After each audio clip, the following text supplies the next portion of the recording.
Good evening. We're going to have a call to order. We did meet in closed session, and we have a quorum, so we will begin with the Pledge of Allegiance. Let's stand. I pledge allegiance to the flag of the United States of America and to the republic for which it stands, one nation, under God, indivisible, with liberty and justice for all. Thank you. I believe we're going to start with student perspectives. North High School. Good evening. One of, I think, the real defining characteristics of North High School is the willingness of our older students to help our younger students. And this evening, we're fortunate to have two of our junior Positively North Stars, Julia and Liam, to talk about a couple of different programs at North. One is our new freshman advisory program, which is designed to help students with the overall transition to high school. And the other is a program that will be taking place tomorrow night called Exam Jam to help freshmen with their first finals. So, guys, I'll turn it over to you. Hi, I'm Julia Lambert. I'm a junior at Downers Grove North, like Mr. Kasich said. I am a Positively North Star leader. I also sit in the freshman advisories that he mentioned. We'll talk more about that later. I'm also a snowball leader as well as involved in the speech team at the school, so that's kind of some of my involvement. And I'm Liam, and I'm also a Positively North Star leader. I'm also involved in snowball, and I'm in the orchestra. Okay, so Positively North Stars, formerly known as Link Crew, is a program at Downers Grove North. Basically, we have lessons once a month, which we go and talk to different classes throughout the school and kind of give lessons on how to make each student and the school a better place.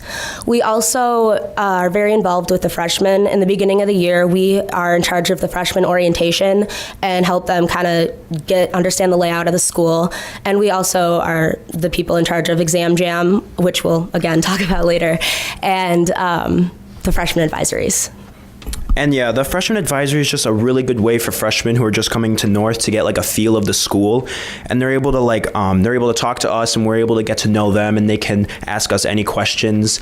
And we also give them lessons every Tuesday. So, for example, one of the lessons we gave last week is we were talking about finals. So first we introduced the lesson, and we shared with them the dates of finals, just so they could understand like where they're going to go to take their tests and if they need to make any makeups.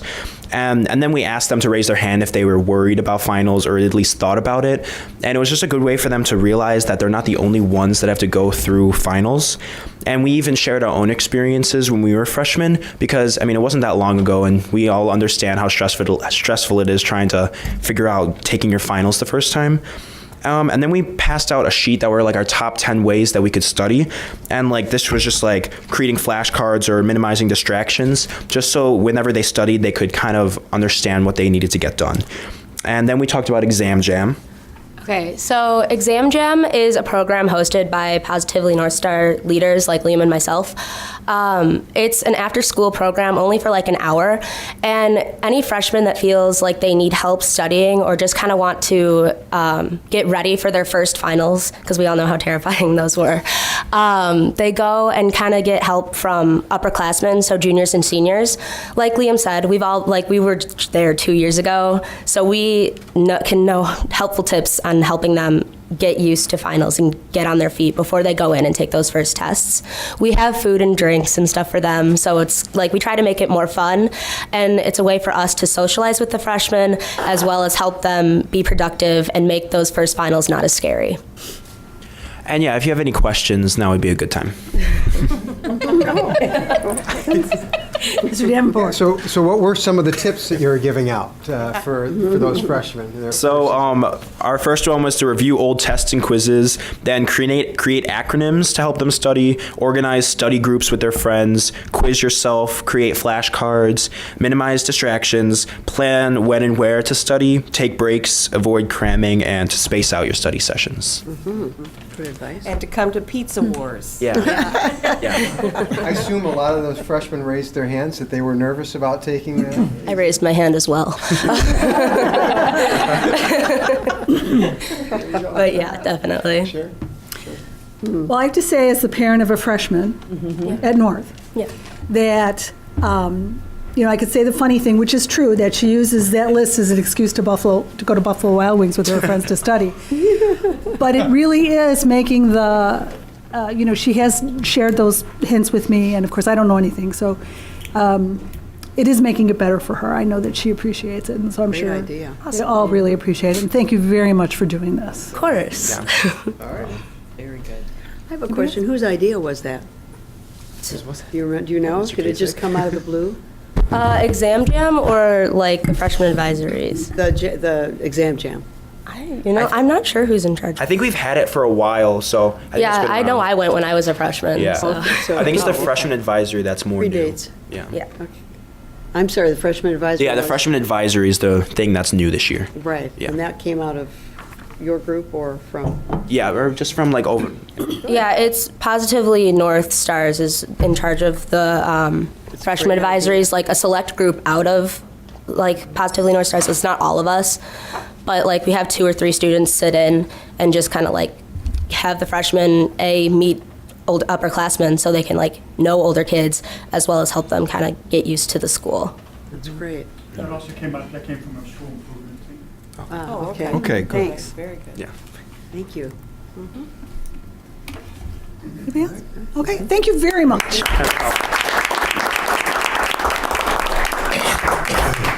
Okay, moving on to the National School Lunch Program. Thank you, Dr. Kupka.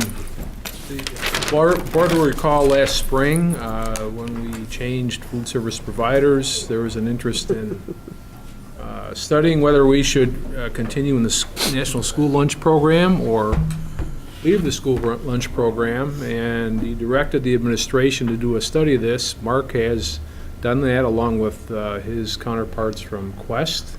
I'm not sure I've met all these people, but I'm sure Mark can introduce them, and I'll let him start the presentation. We do have 3 people from Quest tonight, 3 the key players for us in our district. On our left is Jamie Arndt, and she's the director for both North and South, kind of our local contact person she's here on a daily basis running the program for us.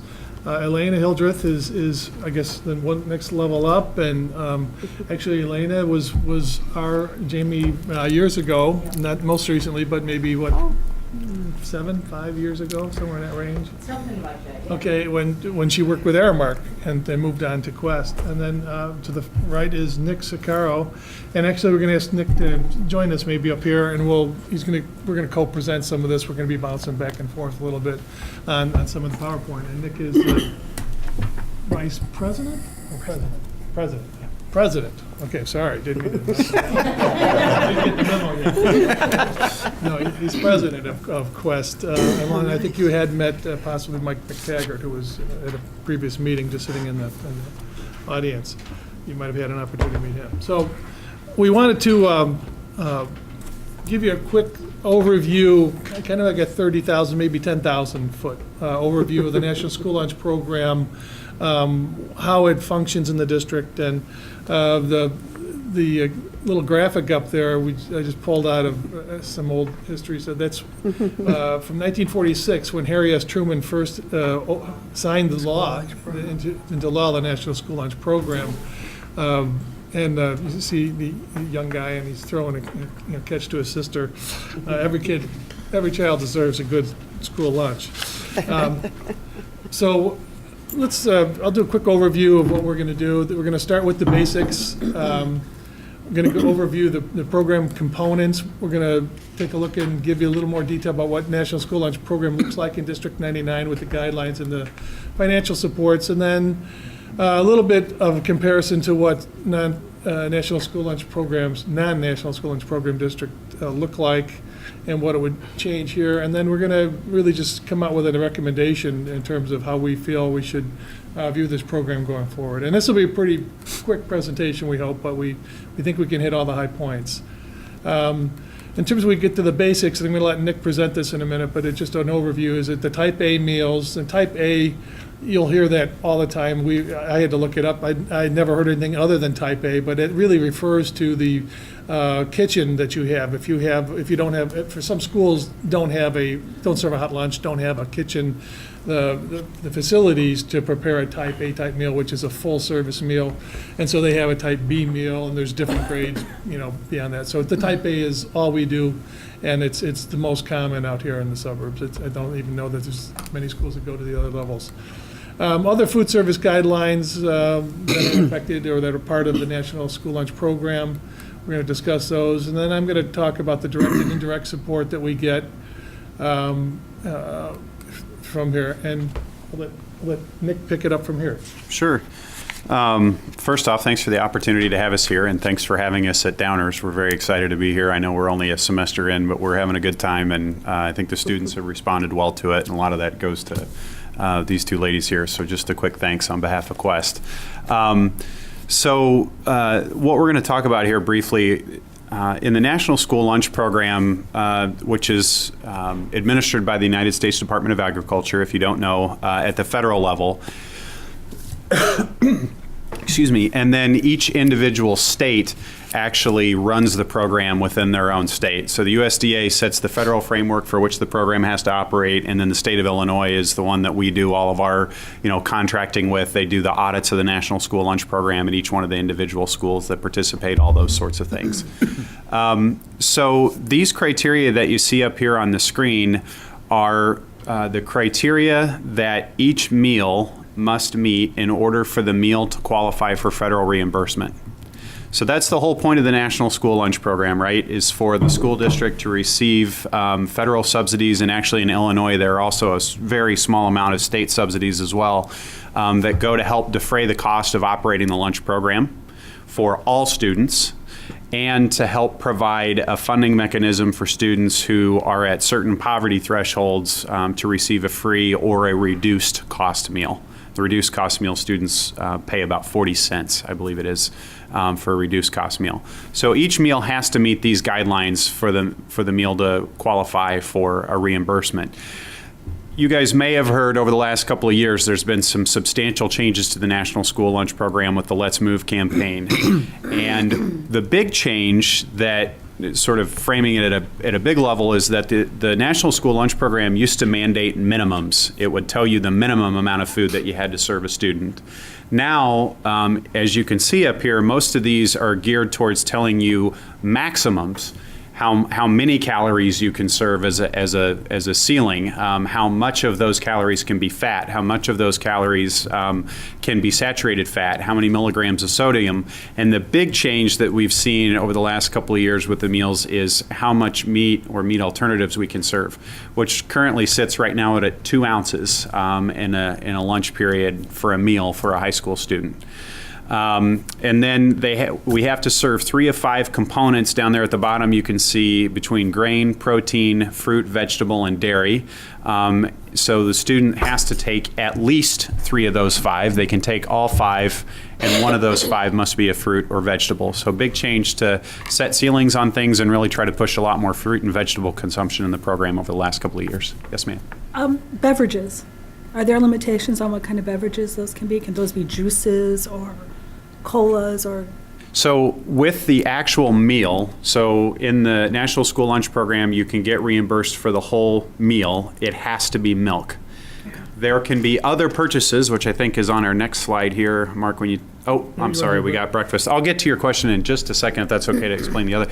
So there's also the National School Lunch Program has a breakfast component, and for breakfast that would include a grain, a fruit or a vegetable, and a milk. Really the meat and meat alternative is optional. There are some examples of some things that we serve for breakfast on a regular basis, the egg and biscuit sandwiches, which I would add they're eggs that we're making in-house. It's not pre-cooked egg patties or anything like that. We really at Quest try to do as much from scratch cooking as we possibly can in the kitchen. I think even the blueberry muffins we're probably baking on site and not bringing in pre-made. So we try to do as much making from scratch as we can, but a bit of an example of what you see for the breakfast items as well.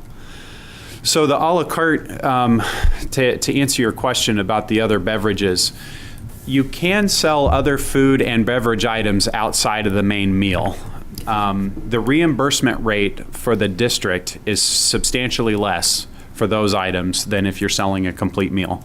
So we really try to provide as attractive as a meal, complete meal, as possible. A, we think it's more nutritionally balanced for the students, and B, it's a better financial picture for the district. We have seen, I think, even 6 months in for the year that our meal sales are up from where Aramark was. The a la carte sales are down a bit, which is a better financial picture overall for the district, and I think is working out better from a nutritional standpoint for everybody as well. And I think that goes a lot to the kinds of foods that we're providing. So you can see some of the guidelines here. So to answer your question, we can do juices. You can sell waters. You can sell some diet sodas in some places, which we've got, as long as you can't have the regular leaded soda in any of the National School Lunch Program schools. But you could see that with the beverages, they set portion size limits based on the number of calories that are in the beverage. So again, you see a lot of sort of establishing of ceilings here, not floors like it used to be. So the snack, 200 calories or less. You see a big push for at least half of the whole grain items, or the composition of a grain item, to be whole grain. And then all of these items, if we want to do packaged goods, we have to run them through what's called a Smart Snack Calculator, which the United States Department of Agriculture and the School Nutrition Association have developed for things like chips or pretzels or things of that nature, to make sure that it meets the appropriate guidelines for us to sell those in the school environment. And basically the way that this works for all of these a la carte purchases is that the district aggregates all of the a la carte purchases in a month, the total sales volume of those dollars, and then it gets divided by a certain factor, and that then the state or USDA converts those into a certain number of meals that the district gets reimbursed for. So it's not a one-to-one direct dollar reimbursement for like you see in the meals. So let's say you sell, I'm just making up a number, $25,000 worth of a la carte sales in a given month. It's divided by $3.21, and that's how many meals then you actually get triggered for being reimbursed for. Does that all make sense so far? It does. So then on the vending side, the Smart Snack Calculator applies, the same beverage guidelines follow, and then all items for vending or a la carte sales, breakfast, everything, apply from 30 minutes before the start of the school day until 30 minutes until the end of the school day. So it's not just during lunch meal periods. And here's the And just phase. as the fundraising. Oh, yeah, sorry. I'm sorry, I clicked that late, I apologize. Yeah, and then the USDA also, with some of these changes, limited the number of student fundraising events that could be done during regular school hours, because a lot of times those things are selling items that aren't going to comply with the National School Lunch Program guidelines. And so you can see they're sort of stepping that down over 3 years to get to a place where the only foods that are being sold, foods and beverages that are being sold during the school day, meet those criteria. Well, that was if you back up the fundraising limit, you said during this school day, that applies to whether they're selling during the school day or not, though, right? I mean, that's the student fundraising limits involving candy. Those are limits regardless of when those sales are taking place. Yes or no? I believe it's during the school day, so it falls within Yeah. 30 minutes before. And 30 minutes after. Oh. So It's if, any type of consumable competitive food, so cupcakes, bake sales. But like concessions wouldn't count if there was. Okay, a- that's- Right, for a basketball game. Right. Got it. Right. Yeah. all right, I was concerned about that. Yeah, right. Very good. No. Concessions wouldn't count. Yeah, I'm sorry, here's your turkey, burger or whatever. No, concessions would not count, or things on Saturdays or whatever, so. Well, there's been a lot of things in the media about the reach of this, and I don't know that it's all facts. So Yeah. this is Yeah, good this is good. presentation. Yeah. Thank you. Yeah. So I'll pick up for a little bit here and talk about the financial support that we get from the program. All meals generate some support, even a full-price meal. Reduced price meals, of course, and then free, which means free, no charge to the student meals. generate federal, and in the case of free meals, some state support. Free and reduced eligibility for our district is, it's the same as for all in terms of the qualifications. It's based on the federal guidelines. Free is, I think, if you make less than 130% of the annual poverty figure, and the reduced is between 130 and 185% of that figure, you're eligible for the reduced. It's based on family size. I didn't want to get all the way down to the basics on that, but that is standardized, and that comes out to about 28% free and reduced. Our district this year started out just about the same as last year, although we do expect this to start to taper down in following years a little bit as the economy starts to pick up. And going back, our average had been about 12% back into 2007, 2006 even. Recently. And it's gone up significantly because of the recession, and so we think some of that will roll back, but we don't know how fast or how far. And that always, just as a reminder, that also is a waiver for the curricular fee waivers as well. And this is kind of how it looks. It's really, even though I laid this out, I try to make it, you want to go from left to right, really. It's for a paid breakfast, the student pays it $1.25. Federal support, we get 28 cents for a paid breakfast. For a total revenue for that meal of $1.53. For reduced, the student pays 30 cents for breakfast. Federal support is $1.32, and then the meal is $1.62, or total revenue for that. And then the breakfast, it's $1.62 federal support, and we get 3 cents for state. State of Illinois. And it's down this year from 5 cents last year, so we don't know how, we're happy to get the 3 cents now, so.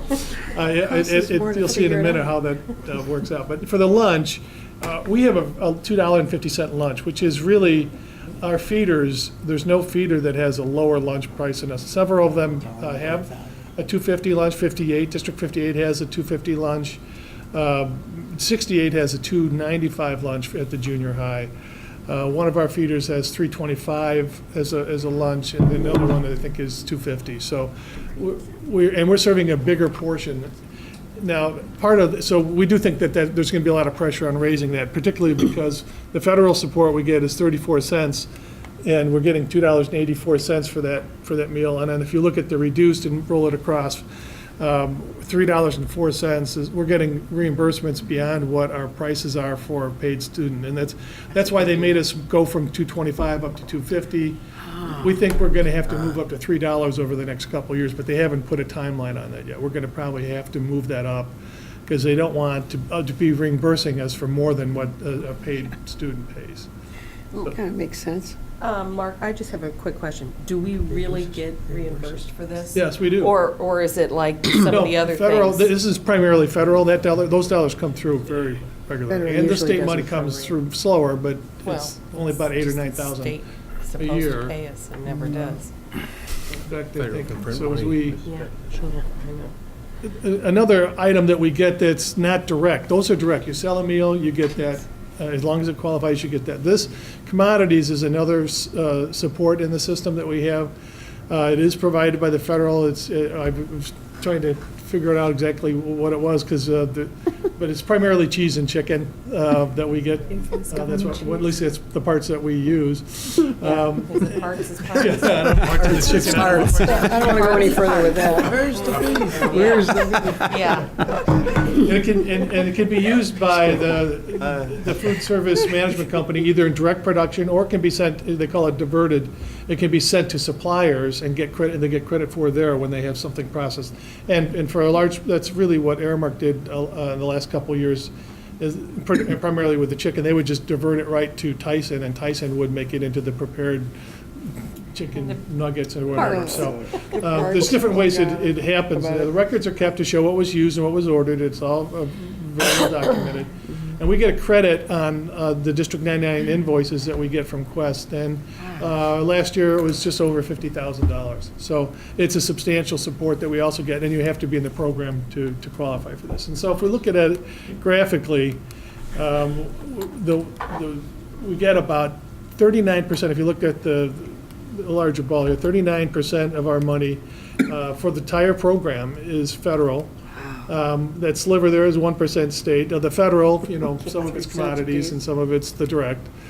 And 60% student. And really, this actually generates enough dollars for us to offset some of our own operating costs. So we have no taxpayer support in our school lunch program. It's coming from students, federal, and state.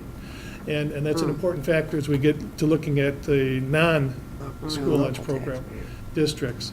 And we've been working very hard to keep it as efficient, and we even, through this last bid process, we had a reduction in our costs of the meals. So we're being very successful at stabilizing this model, where we don't have any taxpayer costs going into the food service program. We look at non-school lunch program. We're going to deal first maybe with the meal differences, and this is where Nick's going to pick up again. And we'll start talking about what those meals might look like. Sure. So Quest, for those of you that don't know, we've been around for about 30 years. We have about 55 different partnerships in K-12 schools across Chicagoland, and we do a variety of schools in the National School Lunch Program and a variety of schools outside the National School Lunch Program at all different ranges of demographics. So we have some experience in operating these programs that are not in the National School Lunch Program. In fact, more of our business is in that arena, so we know it fairly well. Typically, and what we found as something that we would recommend to District 99 if you guys decided to go out of the National School Lunch Program is to still offer a type A kind of meal available at every station. So if you have a deli, a pizza, a main line, whatever, that you make sure that those type A type meals, type A like meals are available at each one of those stations. And the free students continue to get the meals for free. And then the reduced students usually pay somewhere between 50 cents and $1, depending on the district. It varies. Some places the reduced students don't pay anything. It just depends on what the district wants to do. And typically what we do for those meals, it's going to be similar to the type A meal that we talked about before. But in almost every occasion, we ramp up the level of protein that's served. We go from 2 ounces up to 3 or sometimes 4 ounces, depending on the age group and those sorts of things. We typically don't do just whole grain. Sometimes we'll offer white grain options available for students. We still offer fruit and vegetable options. In a lot of those places, we do all-you-can-eat fruit and vegetable bars that students can pick from. Candidly, we end up producing less of it because we're offering it versus making students take it, and they don't actually take it all the time, which is an education component that we always have to work through with the district. And then we're able to offer milk or water with the actual meal component. It's the fully rounded meal itself. Now these meals, which we sort of classify, pardon the pun here, but if you go to a Subway or a McDonald's, you think of the value meal, the combo meal. That's kind of how we package it. We don't market it as, hey, here's the meal for free and reduced lunch students over here. We obviously want to stay away from that. It's a horrible thing to do. We want to make sure everyone feels that those meals are available to them, because full pay students can buy those as well. And by offering those meals at every one of the serving lines, then the free and reduced lunch students continue to have options as well. And it's not like they just have one option a day. What are the fat content of those? Higher, for sure. That largely depends on the criteria that the district wants to set for something like that. So, for example, we're working with another district that just at the end of the semester opted to go out of the National School Lunch Program, and we're working with their nurse and one of their on-site nutritionists or dietitians to try to set some nutritional guidelines for what they want to see in those meals. So that's not our decision. We'll serve, in good conscience, whatever the district wants us to serve, like but that's your standard call. A meal, you kind of know where you're. Yeah, so if you have 750 to 850 calories in a regular National School Lunch Program meal, If you serve more protein, you're going to be moving that up. But if you're serving water instead of milk, there's some offset there. So I would anticipate that most of our meals, if you just look at the packaged meal itself, are probably going to be between $850 and maybe $1,000 on the high end. But it's not, 1,500 or 2,000 calories or anything like that. All right. And we don't, very few places are we frying foods anymore. Hardly any districts even have that stuff in their, the kind of equipment in their kitchens any longer. So those sorts of things really make a difference. You can use it to make pasta instead. Yeah, there you go. That's a great idea. Boiled water. Yeah. So the a la carte offerings then in the non-national school lunch program schools, so the things that you sell outside of the complete meal, the beverages, different snack options. We can serve main entree items that can be purchased alone, like just a cheeseburger or just a grilled chicken sandwich or just a side of broccoli, or, you see the hummus. And hummus has been a big point of controversy in the National School Lunch Program through some of these changes. And so there really are all kinds of options that are out there. But what we really want to try to do as we walk through this conversation with districts is make sure that we're having an intelligent conversation about what wellness needs and wellness requirements they want to have. A lot of times we'll bring in one of our nutritionists or dietitians to meet with the coaches or athletic director to try to see if there are specific things that we want to try to do to target nutrition for student athletes. So there's a variety of things that we can do there. So, Which doesn't necessarily mean to be so you would do that in our district. oh, sure, absolutely. We can absolutely do those sorts of things within the district here for sure. There's no reason whatsoever that we couldn't do that here. I think that would be a great thing to do. Some of these things that we've not done before are not necessarily because we wouldn't do them within the National School Lunch Program. It's because we've been here for a semester. We just haven't had quite had the time to get running. We've been sort of worried about walking so far. Yeah, please go ahead. So here's just some examples of, and on the non-national school lunch program, we didn't put the sides there, not because they're not served with it, but because we wanted to try to show sort of the main entree some of the differences. I know this is a little hard to see, but the sandwich on the left has 2 ounces of protein. The sandwich on the right, the non-national school lunch program, is going to have more. It's going to have 3.5 ounces of protein or so. Still all the options, though, in both for all the fruits and vegetables and all those kinds of things. I mean, I think we've done a great job of offering more fruits, fresh fruits and vegetables here at Downer since we came into the program, the National School Lunch Program. So go ahead.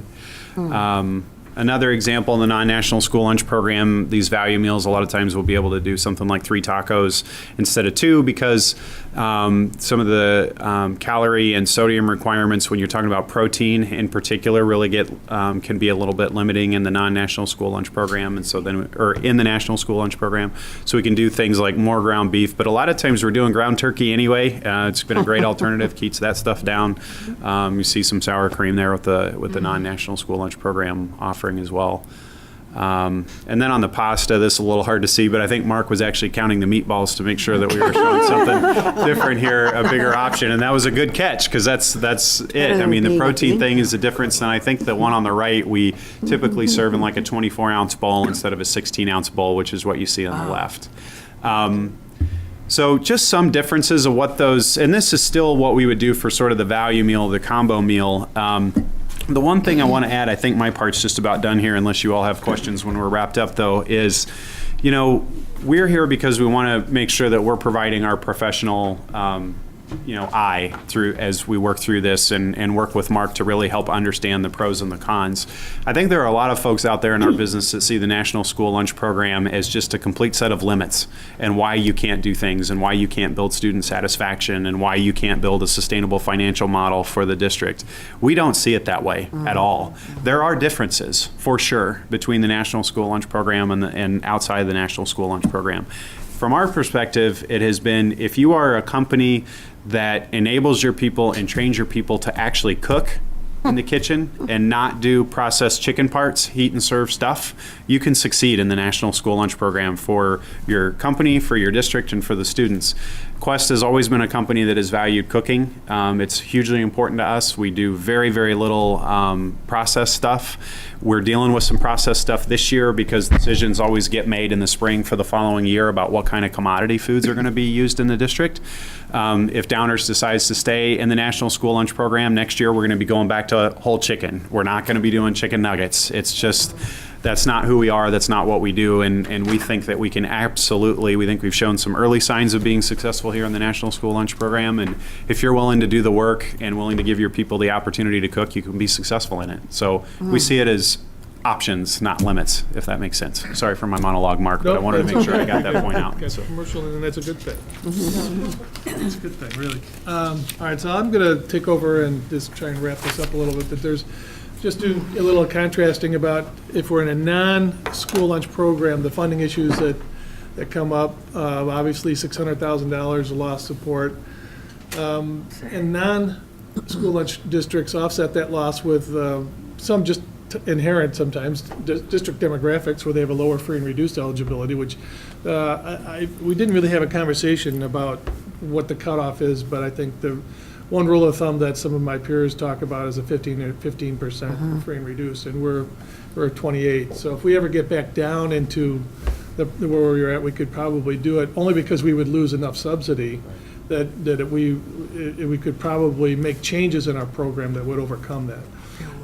But they do it with higher student participation levels, sometimes because the offerings are more varied and maybe less, more like what they like in terms of pizzas and things like that. Higher meal prices, by and large, I think that was something we'd have to expect, is higher meal price point, probably in the $3.75 to $4.50 range is what those other schools are talking about. That's what they charge now for those meals. So $3.50 is almost like a given. You have to start at $3.50 and go up based on how big you want to make the meals and how. In the non-program. There's no funding mechanism to pay for the free and reduced lunch students, and so that's one of the big drivers of the price point. Other people are paying.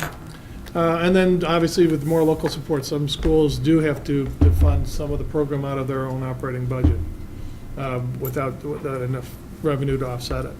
So if we looked at District 99 without the National School Lunch, start again with the $600,000 loss, we could offset some of that, I think, with an increased price point, again, up to $3.50 or higher. But some feeders are already at $3.25 now, so that change is going to happen at least to $3, I think, in the next year or two.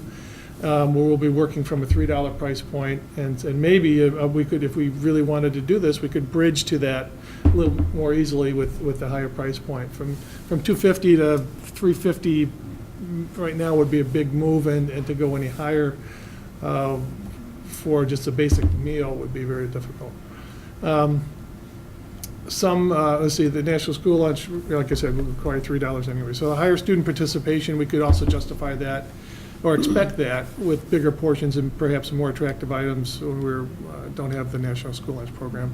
And then obviously another option would be taxpayer support, but we've got a lot of things on the plate. In fact, we'll be talking about another one in a little bit here tonight about things on the that we have on our plate to think about where we want to put our funding.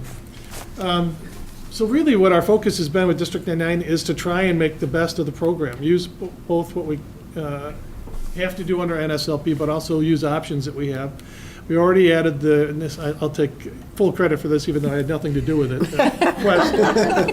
Quest, this is Quest, first thing out of the gate, Elena says, can we do fountain service? So they've already added the fountain service with compliant options, which is like Sorbet flavored waters, and are having good results with that. And then other a la carte options can also supplement the program. We can Elena has suggested coming back with a premium meal option, which we used to have in our cafeteria, but it wasn't. There was very little differential in that. It was, I think, a 25 or 30 cent difference, and it really it wasn't very popular, or at least it wasn't used that much. There was most kids were buying the basic lunch and not seeing the difference, and so. This is something you can do, and we checked into it because it's even with the new requirements that you have to have the meal built to the type A lunch, and then anything in excess of that has to meet the a la carte requirement rules. And so you can have a larger serving, you can have a bigger meal, which would be at a higher cost. It would be probably up to $1.50 more for this bigger meal. But let's say you have a full paying student who comes in at $250, now he would get this bigger meal at $4. We could at least put that option on the table, and that would mirror what we have in a non-NSLP school. They would have the bigger portion, higher protein, a bigger serving. The best of both And, worlds, really. and a free student could even come and do it, but they would have to pay that $1.50 additional. They get the free basic A meal that would be there side by side, or they could go to the premium meal and pay $1.50. And that's, again, we used to have that at the lower price points when we were doing that several years back. So bottom line, it keeps the basic meal price lower than, and optional premium prices similar to non-NSLP schools. So this is kind of where our focus has been, and where we think it works right now. So we have a recommendation, and that is to remain in the National School Lunch Program going forward, not just for next year, but maybe for the next several years at least, because program funding helps us meet the obligations to feed the free and reduced, which is only the national the laws, or the free students we have to pay, we have to feed, and reduced we don't have to, but I think it'd be almost impossible and for us to move away from that. I think we would still offer a free and reduced program here, but you have to, even if you're not in the National School Lunch Program, you have to offer give free students a lunch without taxpayer support. And it allows us to offer a basic but healthy meal at more affordable prices to our students.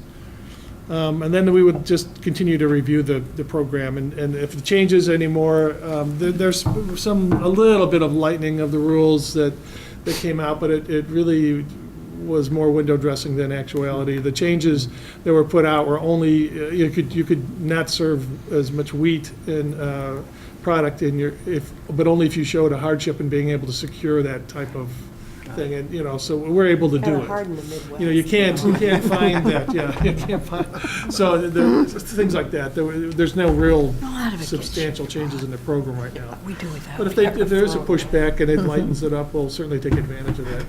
And that's really about where we were leaving it. We didn't know if you want to have any further discussion on it, but we wanted to give you this kind of a high-level look at the program. It's been very beneficial to us.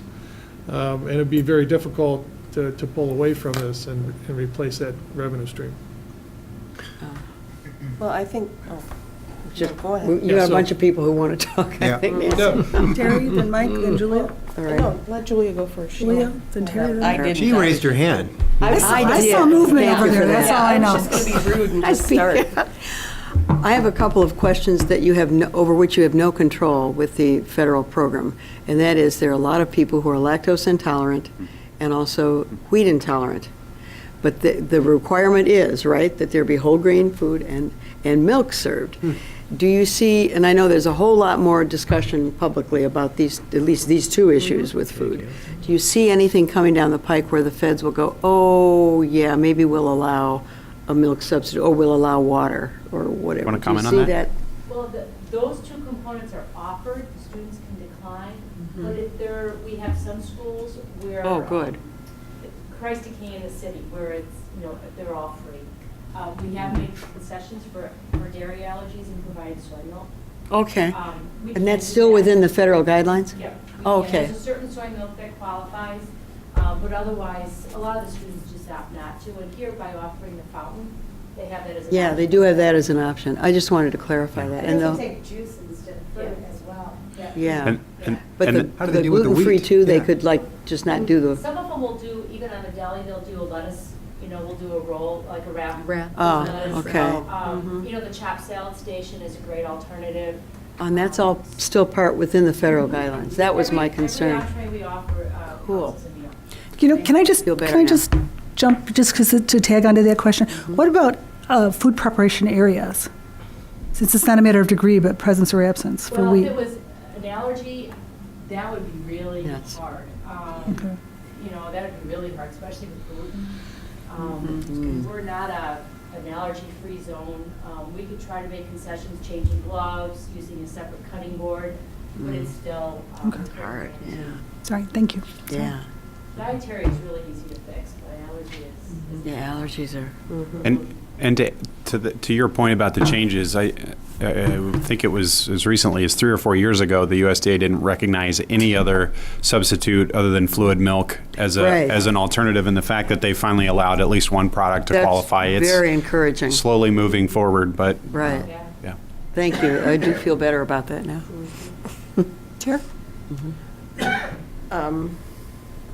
I lost my train of thought. Mike? Go ahead, Mike. All right, I will just jump in. Just tag on after. Yeah, and, yeah. All right, so. I'll just rudely. So we have two. If you know the very first slide, we talk about every student deserves a good nutritious lunch, right? And so our participation in our lunch program here is now at what percentage of the student body? It's gone up a couple percent, so it's maybe like 36, 37% Right, so- overall. So we're starting to trend back up again, which was something that we were hoping to Oh, hear that's what about we've been- reporting on. So that's the first thing. So we're moving in the right direction there, because you recall that one of my criticisms of all this is that over the last 10 years, we've seen a steady decline in the number of students, free or reduced or otherwise. Our total number of students participating in the lunch program has declined, and as that participation level has declined, we've seen that a bigger and bigger percentage of the ones who are taking the lunch are free and reduced lunch, and so it's natural to draw some sort of correlation between the fact that the meals we keep having more restrictions on what we can serve, and it's making it somehow maybe less appealing to people, and so I think that this is encouraging to hear that Quest has come in, and so we know for a fact that we definitely have higher participation levels right now, and we're going to continue working in that, along those lines. That's because what good is a nutritious lunch program if They're not eating it. 3/4 or 2/3 of your students aren't taking it? I mean, and so as much as financially this is a concern, right? We want to keep things keep costs down and the burden on our taxpayers to the lowest possible level. On the other hand, we definitely want to provide a nutritious lunch to the students, and when 2/3 of them aren't participating, then have to stop you it. wonder, well, what are they bringing to eat, and how nutritious is that? And if we had something that didn't meet the NSLP requirements, but you had a significantly larger portion of the population participating in the lunch program, overall you'd have the kids eating a more nutritious lunch. So there was that concern. So I think if we can continue to drive towards getting more participation, that helps us move in the right direction. The other question I'm wondering about, and kind of goes along with this, is since you do, Quest does work at schools with both, NSLP and non-NSLP programs, do you see higher participation levels at those non-NSLP schools, and how much more participation?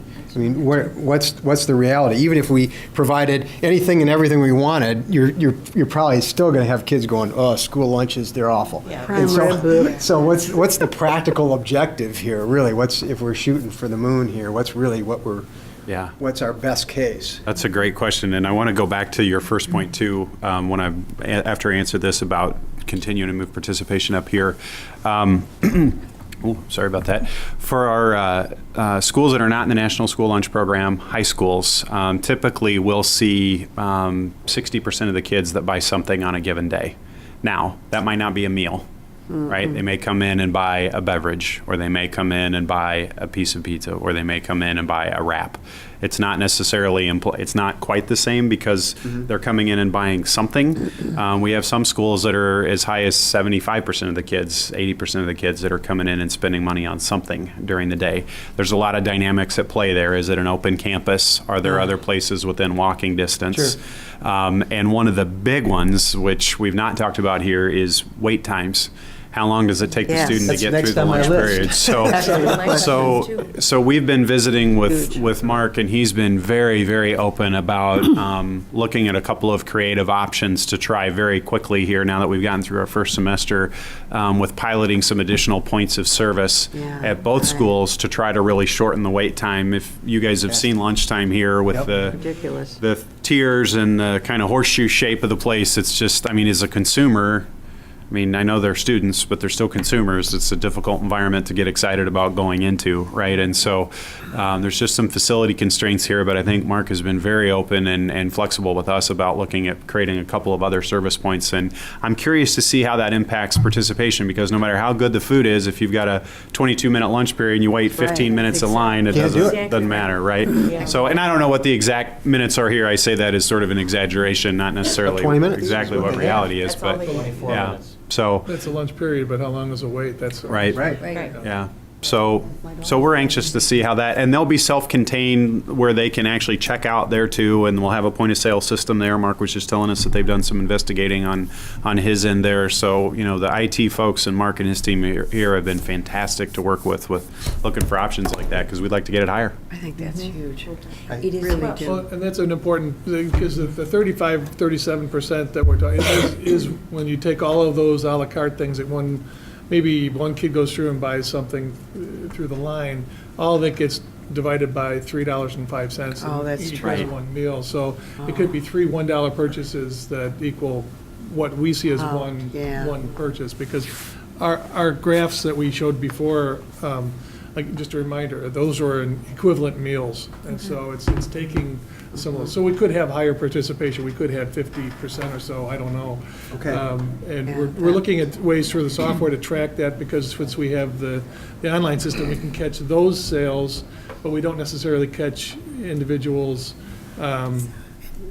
who are paying with cash and things like that. So we're looking at different ways to try and track that to find our real participation. Or have you looked at the numbers on this? Because I know we have a recommendation from you, but you're our numbers guy. I mean, if you were looking at a higher level participation and we were charging the $3.50 for a lunch, and what, you know, how does that all shake out in terms of what is the tax burden? Right, yeah. You know, how close are we getting to? Well, right now, we get about half of that $600,000 total support coming in we're able to use to offset our costs for custodial maintenance. So we have a lot of our own fixed costs in the cafeteria for the new equipment and things like that the program is already offsetting. So it's basically at a break even right now. So that's why I use the 600. We would have to find 600,000 if we pulled out of the program. And if we raised the meal prices, we'd have to, we did do some calculations. It doesn't help a tremendous amount, but we'd have to raise it pretty high to certainly replace all of the $600,000. I don't think it would be manageable just with one item, just like the, I can do some, I guess we what did some I pencils. think We didn't what really Mike put it out. was asking is, or what I was thinking is if we raise the meal prices to $3.50, what was the percentage of student body participation would we need in order to offset that? Would we have to go, right now you said 35% of our student body takes a meal.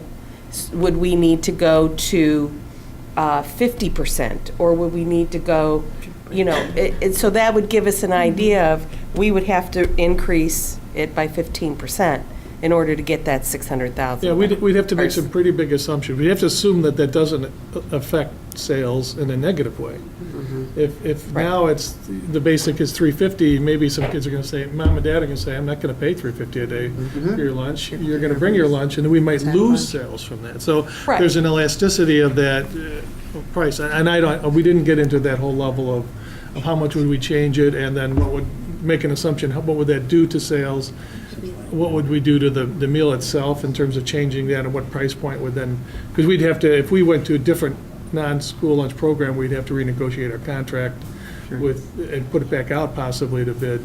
and so we'd have a different price point for our sales. So there's a lot of variables if we go that direction. It's a good gamble that Yeah, participation that would makes a go lot up, of though, sense. based on Okay. Quest's experience, in that their non-NSLP schools tend to have a greater level of participation. We'd have to make some projections. Think of the here. sample, though. A lot of the Okay. I don't know what the sample. No, I'm just saying, I'm just speculating, the number of schools that are in non-school lunch have a much, I would say, on average, Lower. a much lower, Free low-income. reduced lunch. Yes, Right. yeah, Or in that's more what. affluent that's what areas. They're losing saying. less money. As a Great point. non-school lunch Yeah. program. Right. So those families may have more money to bring. So we'd have to really do a lot of study to, I think, What- shake that out. What we were looking at is, right now, your students are spending somewhere around, if you look at every student, well, the way that we look at this is more from a, what does every student in the building on average spend in a day? So right now, you have about, I was just asking Jamie, we have somewhere between 3,000 and 3,200 transactions a day out of your 6,000 students. But we've got a lot of them that, or some of them that are just coming in and buying an item, right? A beverage, an item, not necessarily the full meal. So Mark's point was, you may have 3 students buying $1 each. And that only counts as one. That counts as one meal. So when we were thinking about that 35 or 37%, it would be, that's sort of how that gets dragged down. But right now, your students on average will spend somewhere around $1.10 per day. Every student. So we count even the students that don't eat. What is we call it a per capita. What are they eating? Around $1.10. When we look at other districts that are not in the program, to get anywhere close, I think, to what you guys are seeing, what we think you're going to see this year from a financial performance standpoint, it was north of $2 per student per day that they would have to spend, which is an enormous jump. That's a huge jump. Now, we have seen our ability to build that over time, but it takes 3 years, 4 years, 5 years to get there. Sometimes it takes some facility modifications to get there. And so I think Mark's just been very, very mindful of saying, in years, 1, 2, and 3, what's realistic for us to build to. And quite frankly, our meal price is low enough of what we're charging D99 that if you guys do go to $2.75 or $3, the financial piece to get away from the national school lunch program is probably just going to get more difficult, because that money stays with you guys. That money doesn't go to us. Our increases with the district are only limited to CPI increases every year. Oh, right. Well, I think staying in if we can increase participation, if we can help get the kids through the lunch lines faster. And I think that's the biggest thing. And then you stay in NSLP too. I mean, that seems to me to be the ideal goal here. And that's what I would support. So I would appreciate getting some updates on this, rather than just sit here and say we're going to commit to NSLP for the next 3 or 4 years. I'd rather say that let's just keep moving forward and keep getting these updates and see how we're going. And if we I did go guess, I to- guess my question was a little different than that. I was interested in the commodities aspect of it. What are you going to be doing in the future with those chickens and those Chicken and cheese. those cheese? Talk and, about what we like to do. you know, I'm probably not going to do anything with it, but these two will, Well, so no, I'll I let know, them I tell know, you. But it's going to come to you instead of going to Don Tyson. No, the I know. diverting is, Yeah. they've asked if they can stop Yeah, diverting. I'm just kidding. They've asked if we can convert over all the new stuff so that it goes right to the district and to them, rather than going to the diversion, which, Yeah. because they make things, Do again, the more from brown box, scratch. and then you get the cut up chicken, you get the turkey roast, you get. good stuff. Brown box means We're take using fresh the chicken commodity now, directly. Oh, Okay. okay. So you would then have just roasted chicken slices, or put it on a Caesar salad, or? Right, and we buy the fresh chicken now and use that and cook it, and so, get chicken on the bone and real turkey and, Okay. yeah. All right. Good. There's great stuff on brown box. Very encouraging. Well, yeah, and how do you get the cheese in it less fat? Because I know the government, they're not giving you the low-fat cheese. They are, and that's brown box, you're getting reduced fat. and Oh, it's a really? item, so I don't- Cool. I don't know why, there's reasons why the companies do divert, but you're getting the stuff anyways, and it really is the best value for the district and for us. Uh-huh. Oh, it's Okay, interesting. good. If you want to cook, Low fat. that's the, right? Yeah, yeah. So, But I think the big piece too, I mean, for us as a board was always the focus on the child and nutritional, welfare. Number one, number two, obviously the cost benefit. Number three was just to educate us what are our options, what are, Exactly. things that we can choose from. And obviously the cost recoup, I think, has been very helpful. But I think your commitment to working within the guidelines, say this is what we have to work with, but we're making it work. I think logistics has always been huge. Particularly as a North alum myself, I mean, for 30 years, there's like these 2 or 3 narrow spaces, and as a student, once that bell rang for lunch, I mean, you got in there because 24 minutes, it was small, it was compact. I think listening to our kids, and I mean this from your perspective, we need to ask the kids on a consistent daily basis, how is it going for you? What are you eating? And I think since they're the consumers, obviously they'll be very honest. And I think some logistical changes, Check the and garbage bag that'll go a at the long end. way. It really will to our participation. There's no question about it. Jamie does have a food committee scheduled for next week at North, 3 different sessions, so we are well on our way. Good. That is great. It's good to hear. They're the customer. No question. It's all about them. are you finding there's a lot of produce and fruit in the garbage? No, the way the meals are designed, the way we packaged them, it's part of the meal. So like the chopped salads that we make, like. Oh, it's in the salad. That's it. The wing toss comes with celery sticks, and you have to have the celery sticks with the ranch dip. So, and same with the taco salad bowls. They start with the lettuce and the tomatoes, so it hasn't been too bad. Good. I'll say, when we first brought this whole topic up, and I've heard from some students, including my own too. I've heard from other parents, and I'll tell you what, I think the number one issue is the lunch lines. The lunch lines. It is. I know that for a fact. And if we Could cut could that down? if we could get that to work, then I think that'll increase It will. participation a lot, and that's good for everybody. Right. At every angle. And that's not really a unique piece to our community. That's something that happens at every school, logistic-wise and stuff. So, thank you very much. Thank you. Anything else Wow, to that's report? really Okay, good. thank you all for Thank coming. you. We greatly appreciate all your efforts. So encouraging. I'd like to grill leave you. so they can get up early and start cooking.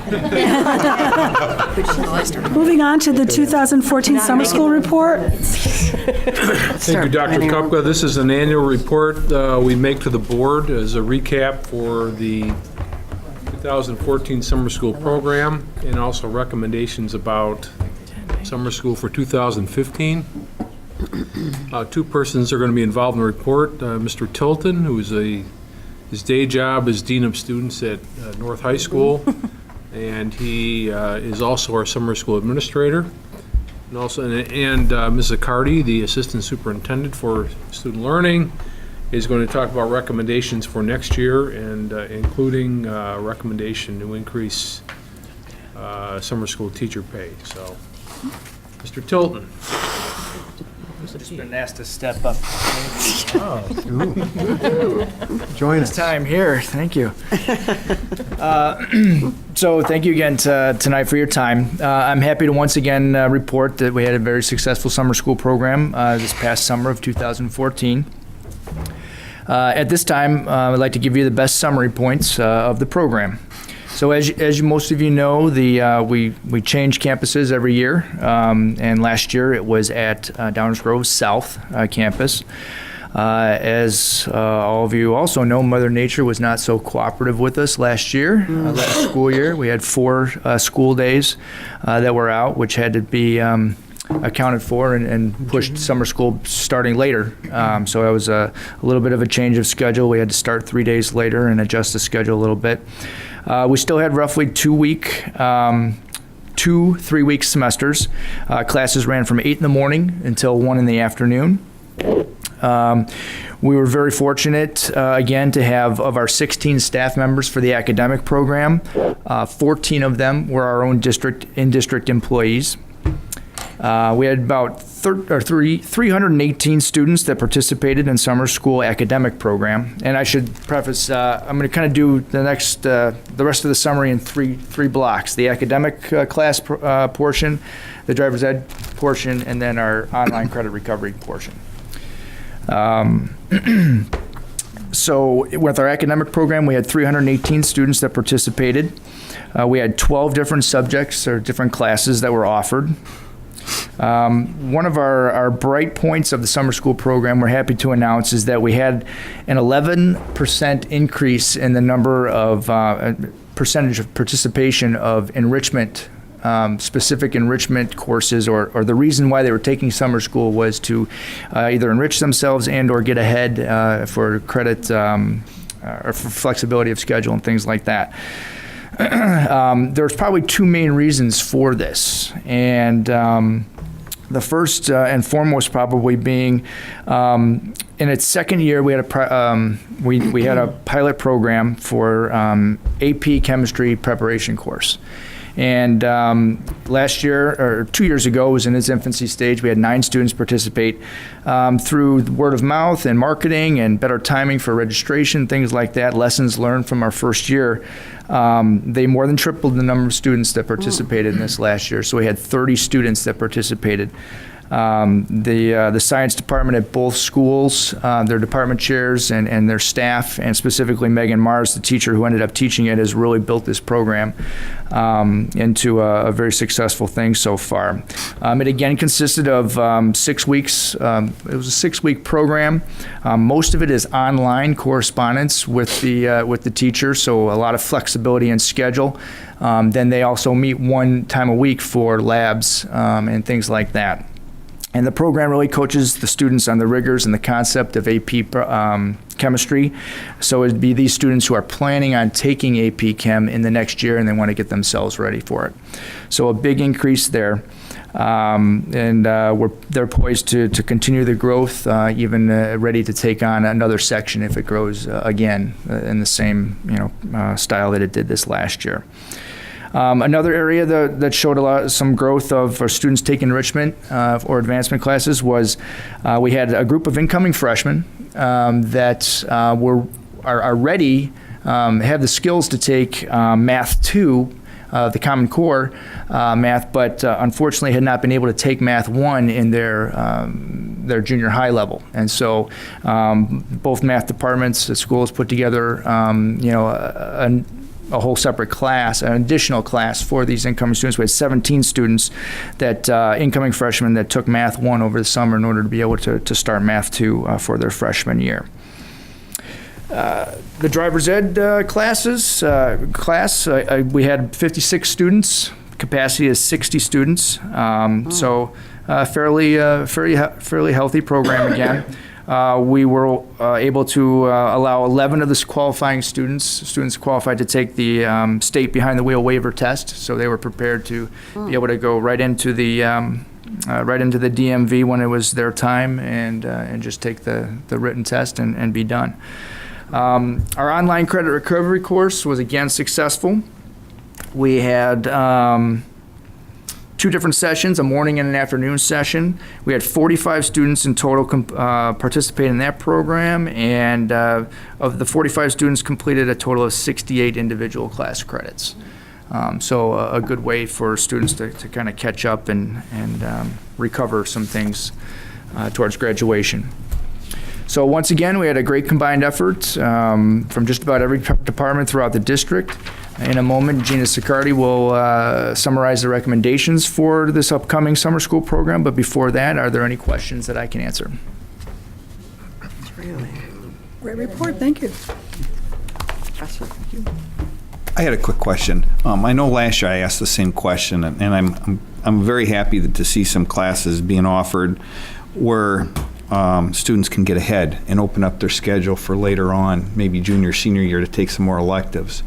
Is there any more processing or thought or talk about offering an honors bio or an honors chem in the summer so that those kids then would have the opportunity to take more AP classes their junior and senior year, where they wouldn't be locked in to the first 2-3 years taking biology, chemistry, and physics, and then the AP class isn't really available until senior year or maybe junior year when something else opens up?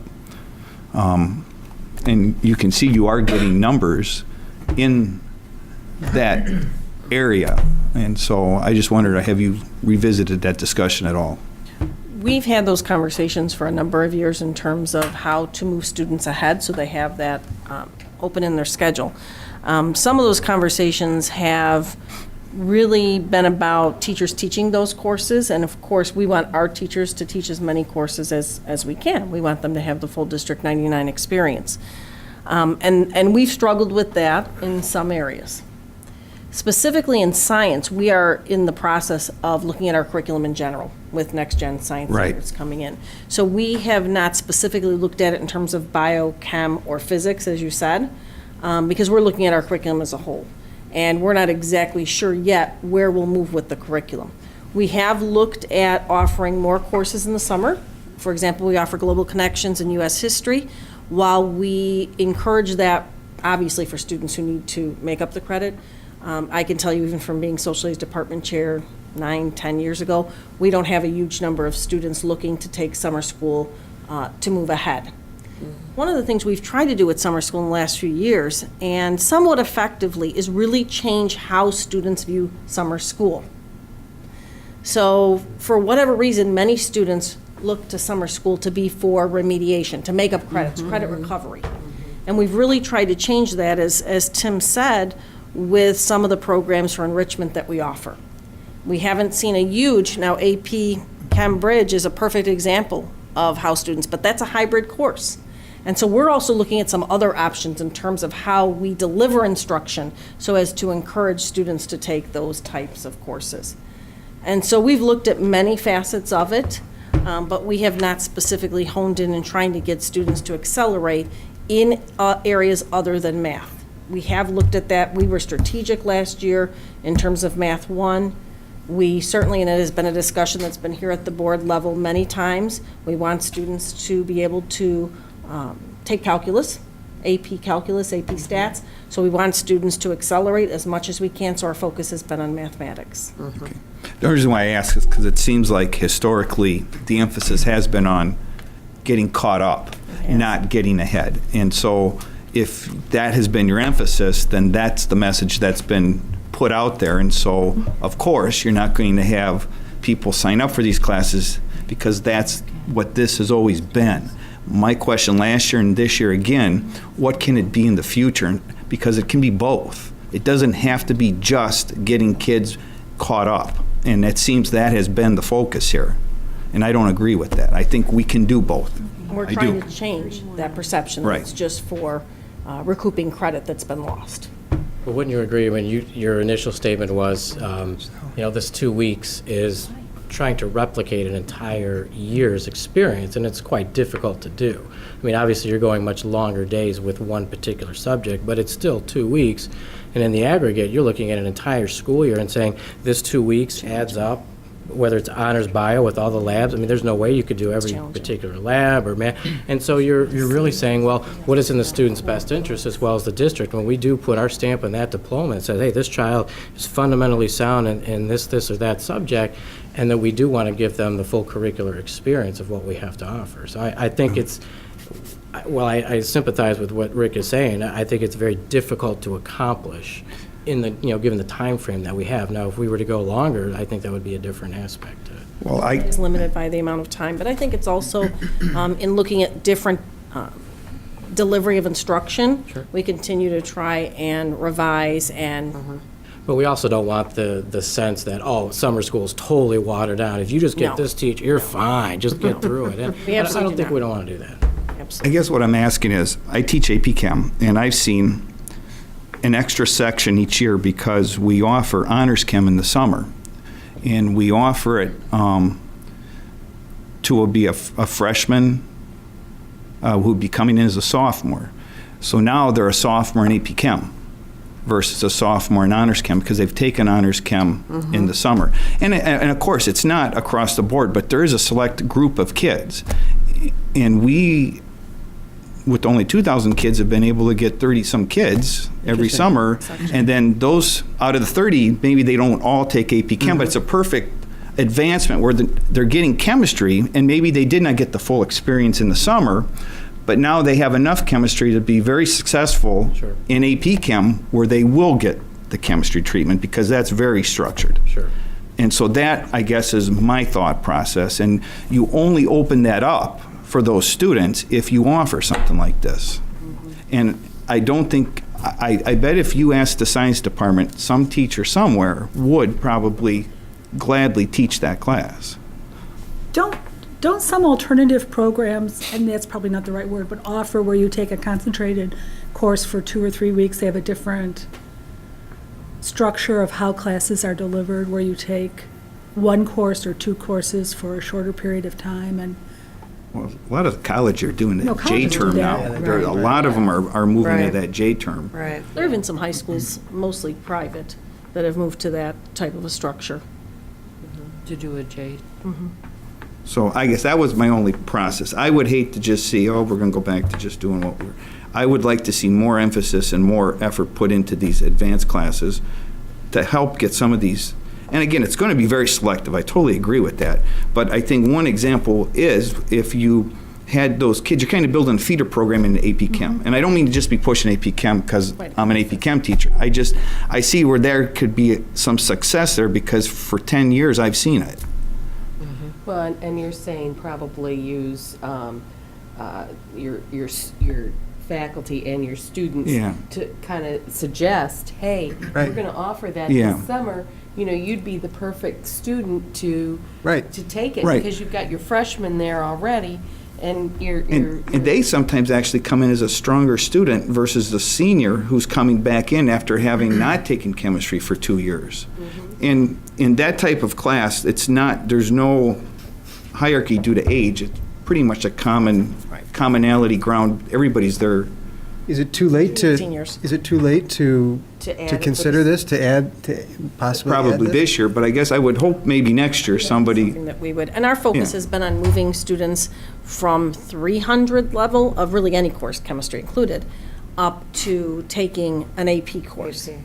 So that's really been more of the focus and like the AP Chem Summer Bridge, even though we invite the 400 level students, the honors. oh, level that bridge is students to take wonderful. it. I'm glad that went last Our year. focus has been on the 300 level, Yeah. which is a little bit different. I guess my thought would be maybe look at that because I think you could easily get one section and maybe not be 30, but I bet you could get 20-some students. I bet you probably could. If you market it that way, hey. Yeah, and use your faculty. Well, Yeah. if there's 20 or 30 additional students that would participate in something like this that aren't participating in something right now, I would certainly be in It'd be a favor plus. of exploring that option for them. And apparently that's something that's working in Rick's experience. I so- do, because I see them in the classroom, and it's kind of nice, we end up getting an extra section out of it, Yeah. where we would never tap into that market or clientele or student. In the interest of time, why don't we talk about this Yeah, administratively? Okay. yeah, I totally agree, I just wanted to bring it up Combine again. with Gina's Yeah. report, Okay. because we have a couple more I know. reports tonight. Sorry about But that. I do. No, but great that you brought it up, and I think there's a lot of support. I certainly support it. Gina? Okay, so we'll move forward then with recommendations. Several recommendations, a lot of these will look the same things we bring forward every year, or the last few years especially. We want to continue to offer a summer bridge program. That's a program that is for incoming freshmen, and we continually look at that program, revise the program. We gather data about students who have attended summer bridge, so we want to continue to offer a summer bridge program. We want to continue to use our Title I funds, not just to support our summer bridge program, but also support tuition waivers for our free reduced lunch students, as well as transportation. As you know, we use the Title I funds to support our busing. We feel that busing is important. It allows more students to be involved in our summer school program. We also have proposed summer school dates. You may recall we did this last year, and as Tim stated, we had to come back and alter those dates. Right now, we are on the hope, perhaps, Yes. that we don't have any more Hope and a prayer. inclement weather days, and we believe we'll still be able to meet the proposed summer school calendar, but we know that obviously that could change. We are recommending an increase in the tuition rate. The tuition rate has been the same for the last 5 years, a nominal increase of $5. That would bring our semester rate from $195 to $200. It's been double for our out-of-district students. As you noticed in the report, we do not get a lot of out-of-district students, but it would be a $10 increase for those students. And also that hasn't changed in 5 years. Those always go together in terms of change. In terms of summer school teacher stipend, and this may be a little bit confusing because it is very complex. Districts pay summer school teachers differently. We do it on a stipend basis in District 99. More districts in DuPage County, nearly all the districts, do it on an hourly rate. So it's based on X amount of dollars per hour. For many of the districts, it is part of the contract. It's part of the teacher bargaining, it's part of their contract. In District 99, it is not. So, in order to make a comparison, I converted the stipend into an hourly rate. We also in District 99 do not pay for teacher plan time, and we do not offer any benefits, in other words, like sick days or those kinds of things, to our teachers. And so that is something that's a little bit different in every district. So when you see an hourly rate, that is simply for comparison purposes. We still pay on a stipend.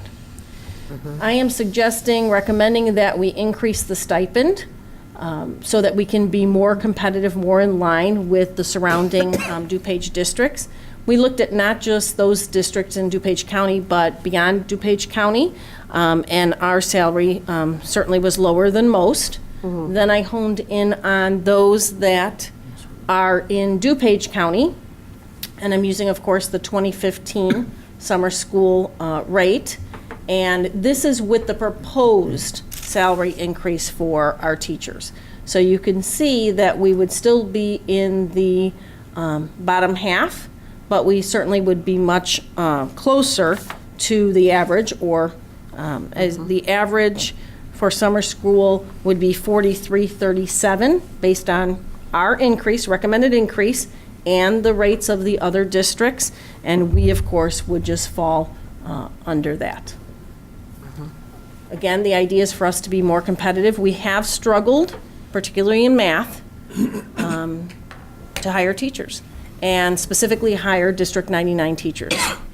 I believe it's very important. We want our students to have our teachers teaching the classes. Agreed. We want our teachers know the curriculum, they know District 99 students. That is our preference. Agreed. In fact, one of our semesters, second semester of Math 1, we didn't have a teacher last summer.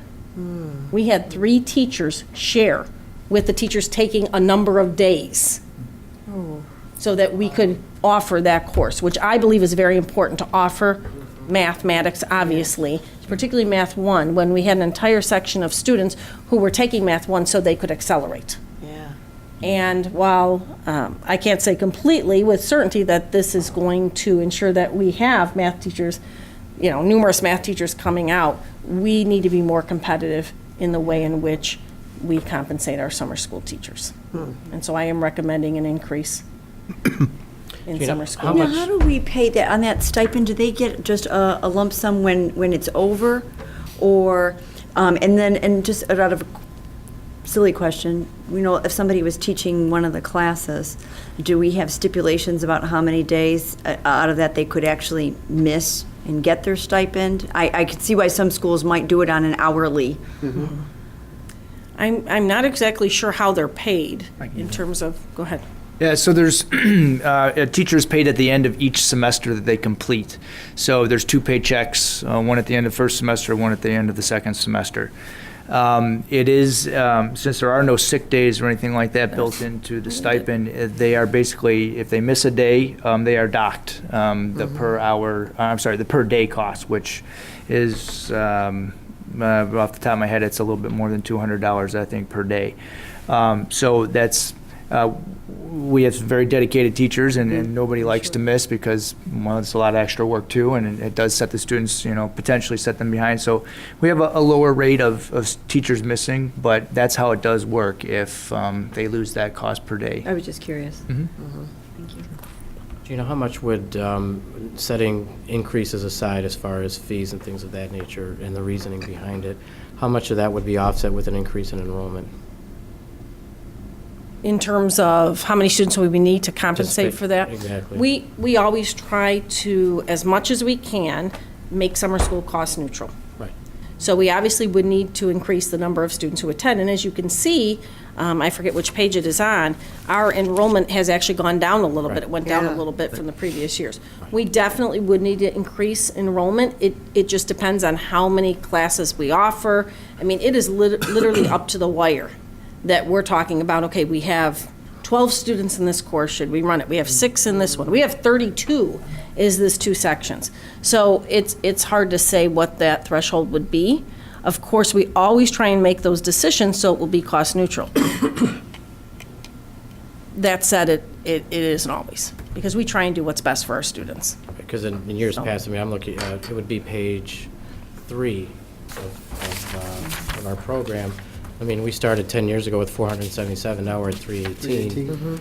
And obviously I don't see it going, below that number, below 300, but, I'm of the nature, like when you look at previous years, we're making a pretty good profit. And I don't, know philosophically if I'm on board with that. I don't mind having a pretty zero, sum balance, but I think, in order to justify the increases, I think there also needs to be a proactive participation, that we can get, maybe 30 more students or something along that nature to make it really in the best interest, not only of the students, teachers, but also the district financially. And I would agree. Last year, for example, we made a concerted effort in math to encourage students.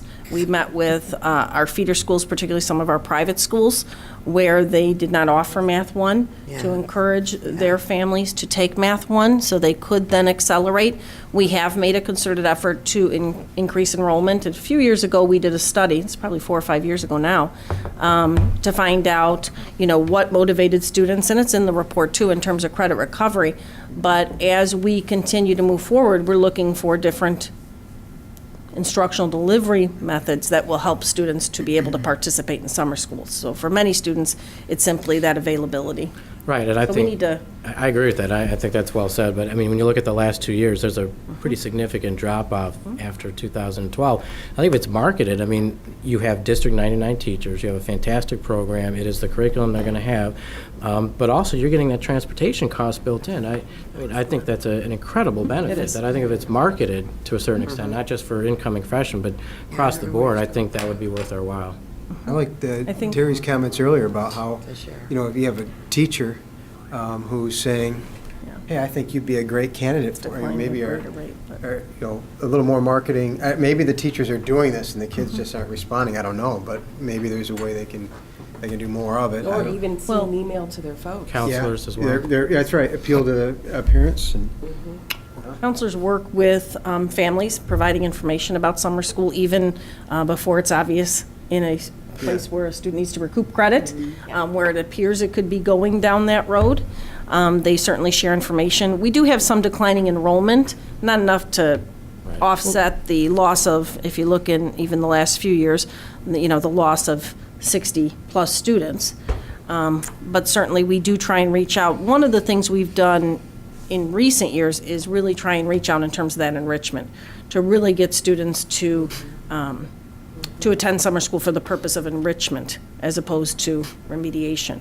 We've also seen a decrease in our summer bridge enrollment, and we've even changed that program to allow for a 3-week. So you could sign up at one time, 6 weeks, you had to take 6 weeks. Now we offer 3-week programs. We could say that, I mean, I think it might be reasonable to say that as we've done, we've done an increasingly wonderful job at bringing up, accelerating the students we have and where they have reading deficiencies or they're a little behind in math and whatever.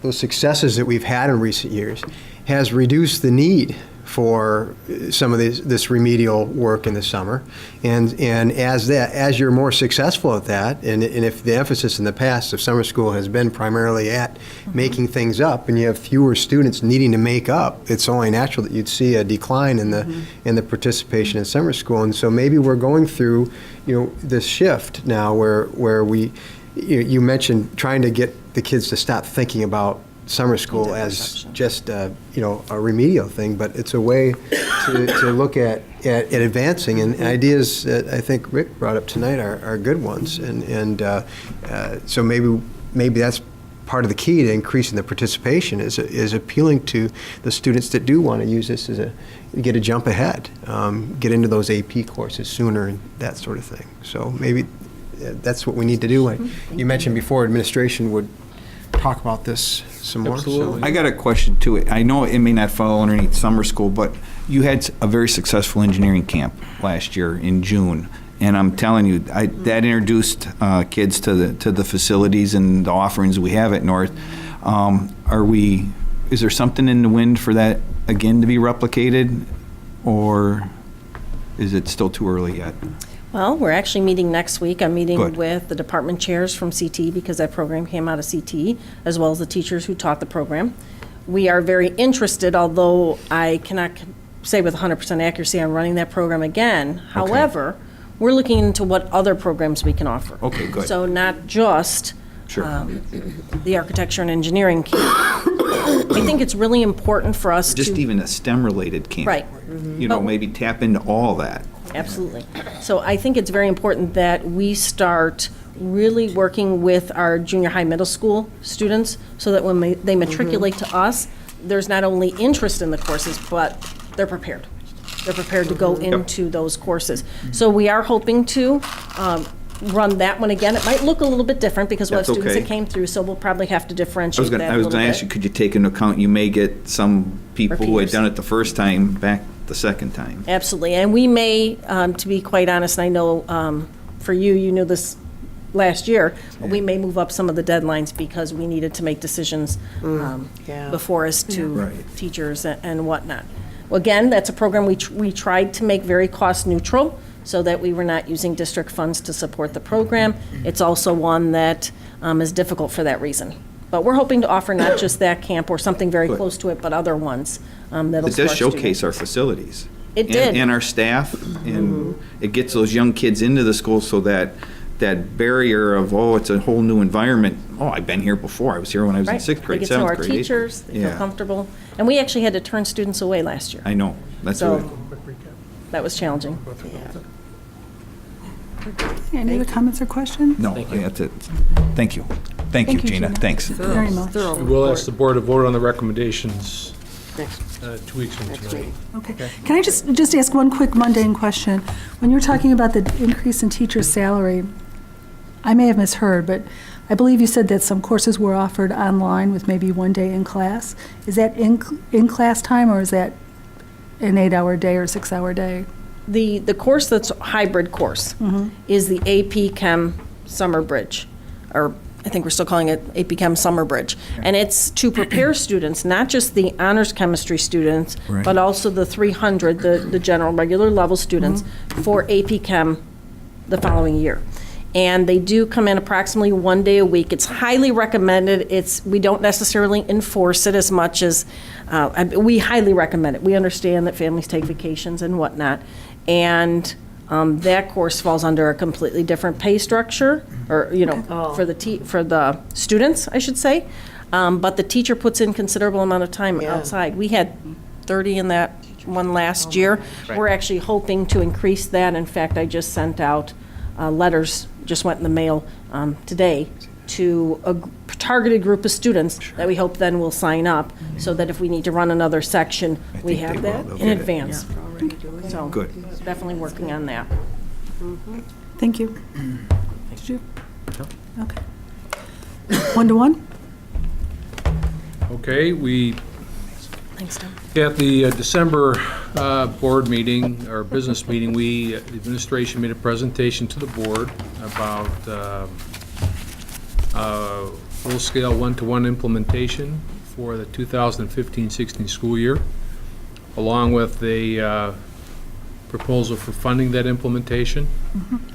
That was pretty much an informational report, and because of this is a pretty big decision. It's a pretty big number in terms of the cost, and it's quite a commitment in terms of just about everyone who works in District 99. So we wanted to have another opportunity tonight to discuss the proposal.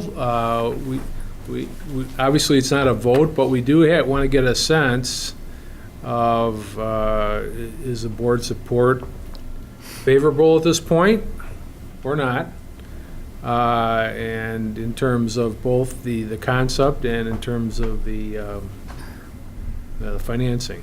So that's basically the purpose of our presentation is who's going to go first? Well,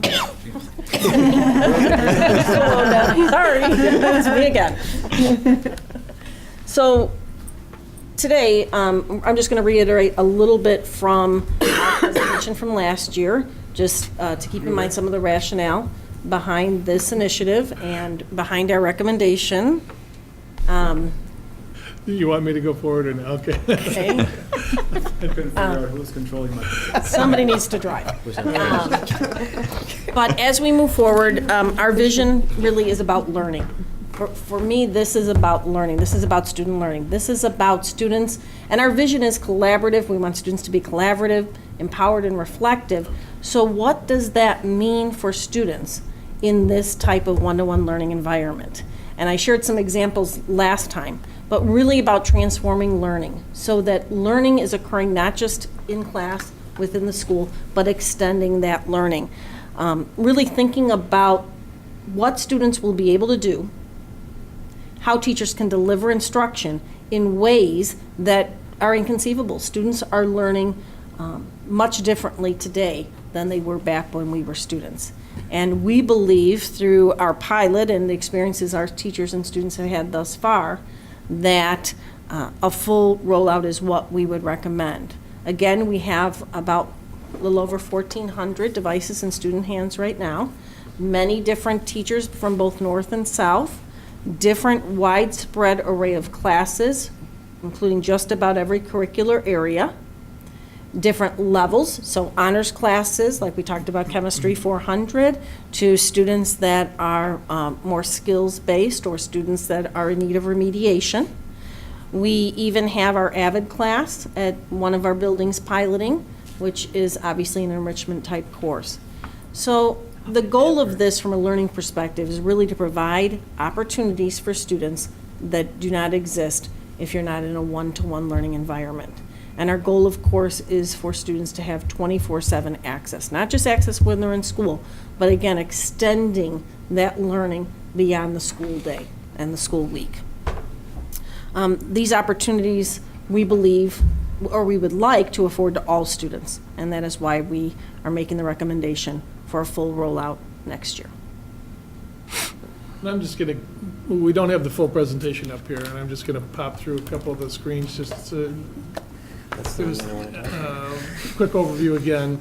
It's 5,000 machines. It's you have the full presentation in your packet, but we're just. And we had it Yeah. at the previous. That was, and so this is just a slice of some of those that we're going to run through. So the new device cost.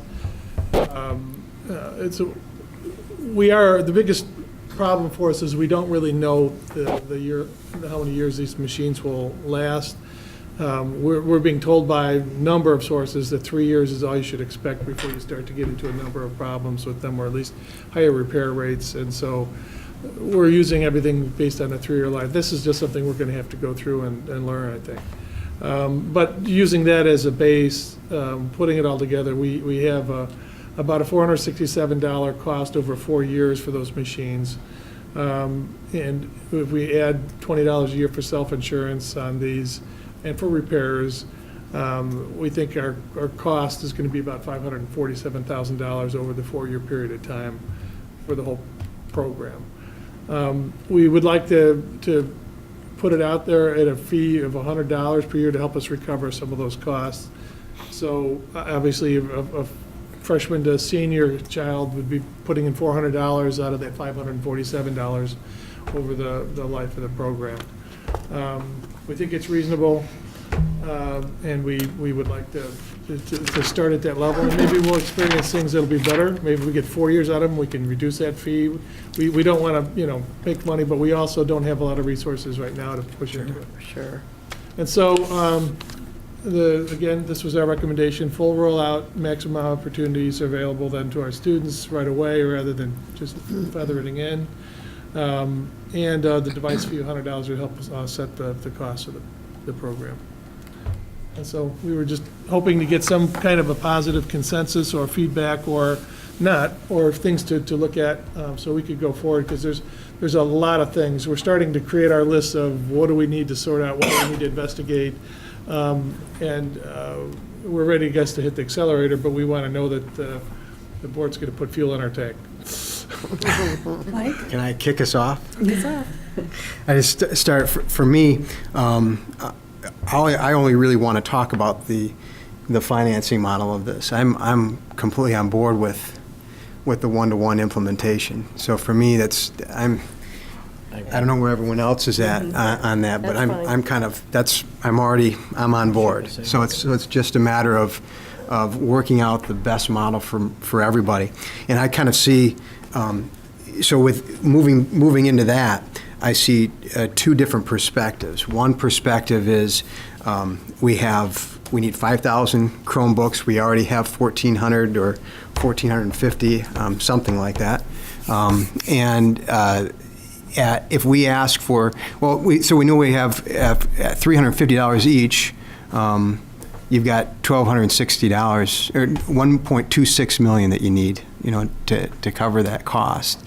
And at $100 a year, we're generating $360,000 a year for your previous report, and what we've got here. And so after 4 years, actually 3.5 years, you've taken in exactly $1.26 million. So this is more, the fees that we're collecting are more than helping to offset the cost. They're actually paying for it. The parents are paying over 3 to 4 year period. They're actually paying the entire cost of the Chromebook. And so with that in mind, it's, I think, a great situation.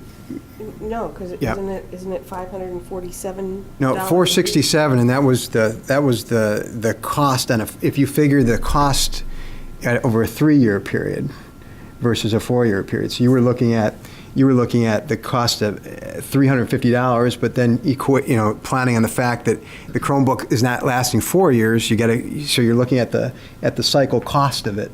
And so, in effect, to have a Chromebook in someone's hands over the 4 year period, you've got the cost of the one Chromebook for 3 years plus a third of a cost for next one. It's on new device costs. So, and the way the numbers work out, in 3.5 years, you've collected what you need in if the thing only lasts 3 years. Mm-hmm. And what I was getting at here is that in the course of a student's career here at District 99, that student will have paid in enough to pay for that Chromebook.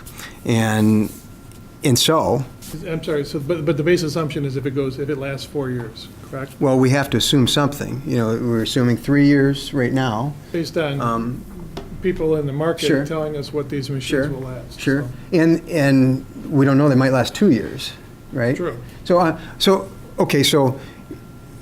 you're saying that they last 4, I'm saying that or you're saying they last 3, I'll agree with that. And so what'll happen then is in 3 years, you're coming up just a little short of paying for it in whole. In any way you look at this, the vast majority, if not all of the cost of the Chromebook is being borne by the parent and the student, which is, I think, from a district standpoint, we're trying to balance the budget here. I mean, we're trying to do this without having a huge impact on our other things that we're trying to take care of, and we don't want to take away from. And we're looking to try to ease the cost of this in for the parents. So, and the students, I get all that, but then I kind of flip to, from a parent's perspective, if I'm going to pay, over the course of 4 years, $400. And it's still in question about whether or not my student gets to keep that Chromebook over the summer. It's not my Chromebook. I could go on the market right now, and I know that there's an update, I think, already available or coming soon. So these Chromebooks, the $350 number that we're equating here, if we're our cost is probably not $350 next year. It's probably less, and it's maybe less after that, depending on which version of the Chromebook you buy and all those things, right? I mean, there's so many variables at work. Am I right? So So if I'm a parent paying in $400, I'd much prefer to have the option of just buying the Chromebook outright, right at the get-go. And so I look at these Chromebooks kind of like we look at calculators for math class. Right? I mean, you're told which calculator you have to have for the class, and we certainly could tell students and parents, here's the Chromebook that you need to purchase. This is the one that we're using. This is our district standard. And maybe we could do things, some inventive things in terms of offering, people could either buy the Chromebook outright. They could maybe buy it through us on a plan. So maybe we're going to purchase a bunch, and you make 2 payments of $150 over 2 years or 3 years, whatever that needs to be.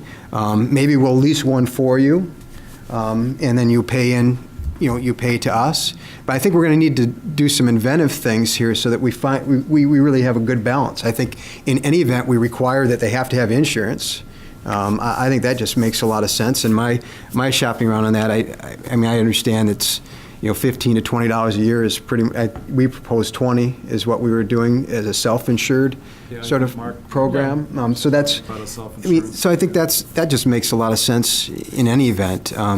But I just think that we need to kind of strike a balance here. I know it would be ideal to just, they're all ours, and to control that, and it makes things simpler, but we also have to look at the cost to me personally, and I can just tell you, I as a parent, if you put this in front of me and said I have to pay $100 a year, I'm going to say to you, listen, I think I have a right. I should be able to buy that Chromebook right up front and have my student use that and have that be their Chromebook and year-round. And take over your own insurance. Yeah. So your own responsibility for it. My responsibility. I think, as a parent, I would like to buy mine too, if I was doing it.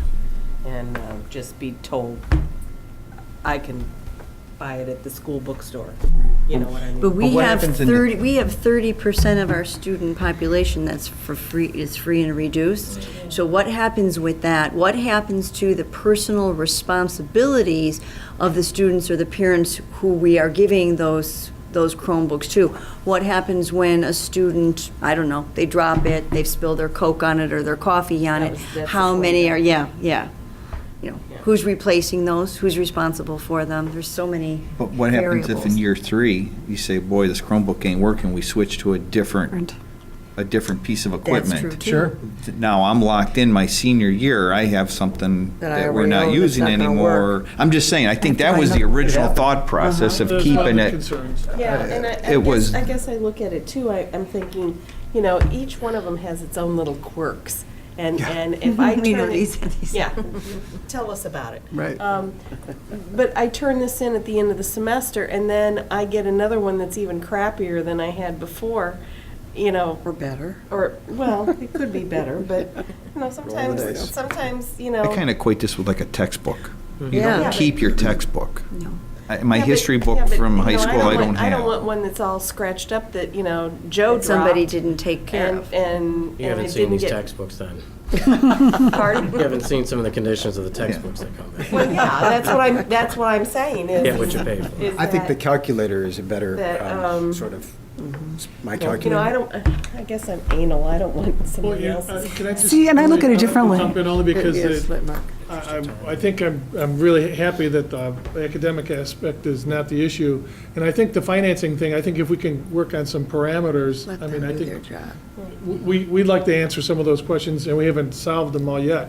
We did talk a little bit about having a tier just for Debbie, because you raised one of our big concerns. What if we have a free and reduced child who doesn't really kick in, obviously, doesn't have a vested interest, perhaps, and they have repeated breakages? Well, some other districts have gone to a tiered deductible. The first breakage is $25 deductible. The next one is X, and it keeps multiplying. So that there's more accountability. And some others do it by the base, the amount of the repair. If the repair was just a screen and it was because we do think there's going to be a certain amount of pairs are going to be needed with these because of being carried in book bags. But how can you charge a free and reduced child above and beyond? Well, everybody would get, it would be the same for everybody. But the concern is there may be some groups, a large group of students that are mishandling them. Sure, but if you're saying that treating there's them all the same. a non-vested or non-as-interested group population of students, I mean, how can you justify saying, well, we're going to charge you more and more? Well, I'm not paying anything right now. No, we're going to, a deductible, the insurance aspect of it would be, you would pay, if you break it, it's $25 the first time you break it. And the second time. The second It's time, if you more. break it a second time or a third Reduced time. child is not paying for it in the first place. But they would have to pay the deductible, and that's what other districts are doing. Just like a textbook, Everybody would if a pay the free deductible. reduced Insurance lunch fee, student. it's a, But everybody Even would pay across the the board, right, deductible. Mark? yeah. Or there's an Regardless. outside company that you can also put into it, but you maybe say, okay, you're not, those are things we need to solve, and we're looking at different options for that. But I think it is great, and I think we can talk about, we don't want to make this as a profit center. We just want to try and make it so that we don't go too deep. One of the concerns we have, I think we've talked about, you could probably have a purchase option. We want to talk about what parameters. It'd have to be probably our machine, because we want to put our software on it and safeguard it that way. It has, for consistency. Sure. The question came up in our minds, okay, what happens if year 3 we say, look, this device is breaking more than we thought, we're going to switch entirely? Perhaps Where's that that patient, that family? parent for that 4th year can go back and just rent for that 1 year, for $100 and not have to buy a whole new device. They might change. One of the concerns I have about us gambling with that 3-year or 2-year or 4-year is that we're kind of telling them, this is the device. We've made this decision for you, you're going to buy it. And we could do that. We could just go to a buy program. Some schools have. But what our concern is, well, what happens if it does break after 3 years or 2.5 years?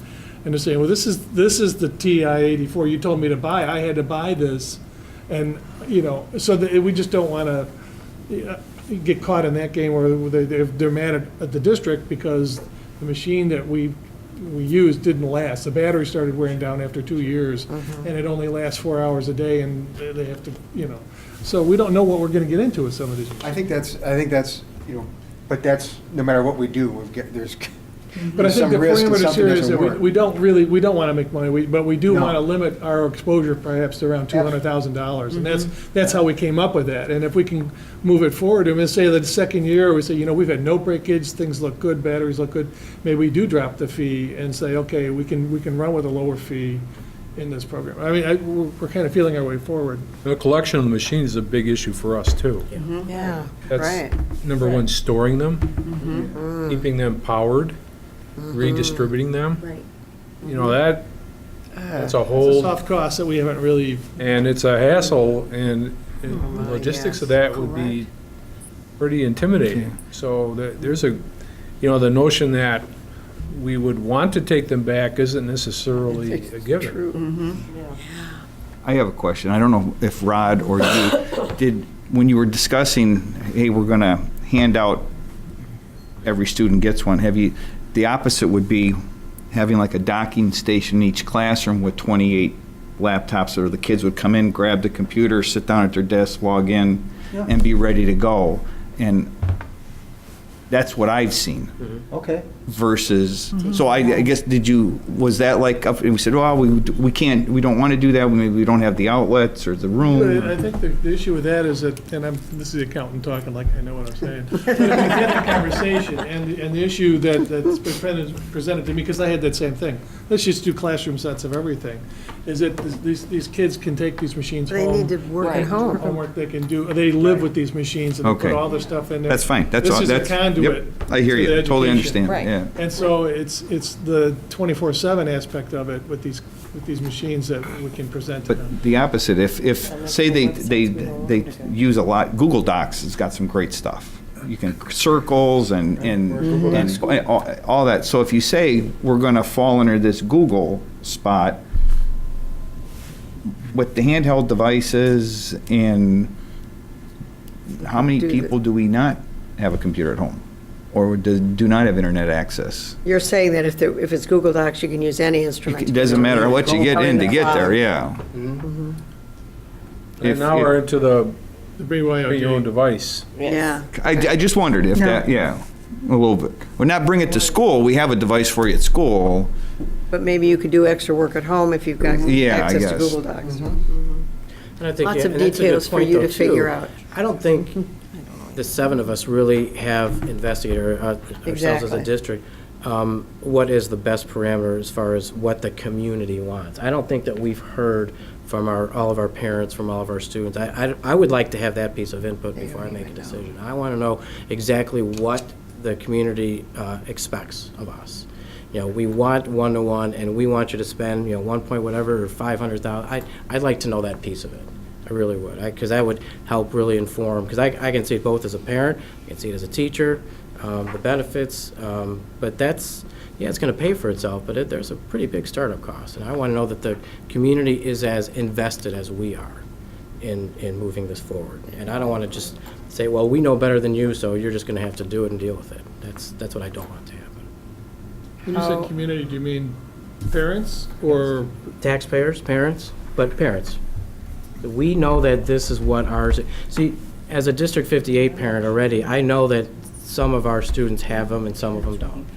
And there's some parents who feel, this is exactly what we need, and there's some parents that say, no, we don't, we can take care of that at home. I don't think we know accurately what the needs of the district are from a parental standpoint at home. Like, to dovetail on what Rick was just saying, how many do have a home device? How many do not? So what is the need that we have? And I don't think, just say, well, let's cover every single kid. We may not have to do that. But didn't we learn some of that at the Yeah, I think so. at the open houses for the Chromebook for the one-to-one program? And so how many That- We people did a were at survey. those things? I was only at the Enough to north. say, I only went to the north. And I only went to the one at South. how many parents were there? 50, 60 maybe? 50, 60, yeah. What was nice is there was a meeting before our meeting, and so there was a group of parents in Correct. the building who then just stayed and came over, which I thought was great planning on Same thing. whoever. Oh, you I did? guess I'd ask the question, there's no real vehicle where we're going to be able to get Everybody. input from Right. everybody.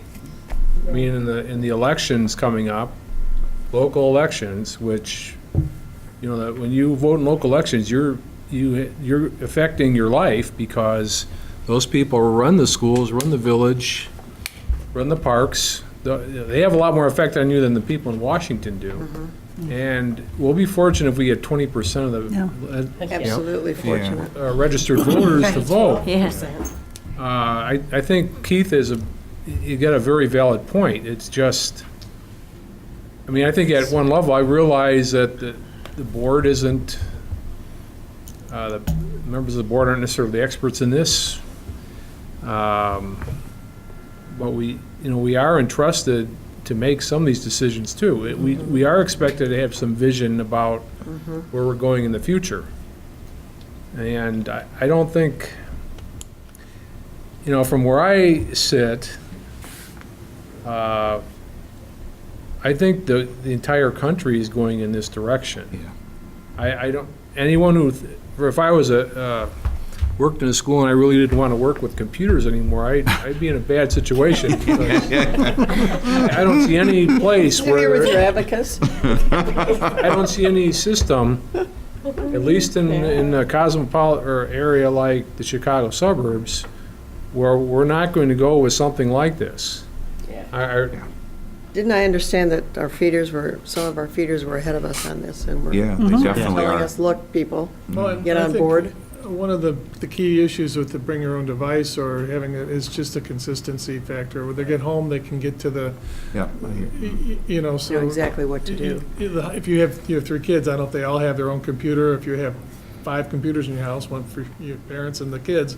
But this is what that would They've do. all got They would their have their own notebooks device. And when we had the feedback from the students who have been in the pilot, they said it was huge, that they didn't have to fight their brother or sister for the computer. Absolutely. Wait till 10 o'clock to get on it to do their homework. Yeah, so here's the, I have 4 kids. My youngest is in 6th grade. She's in the one-to-one in District 58.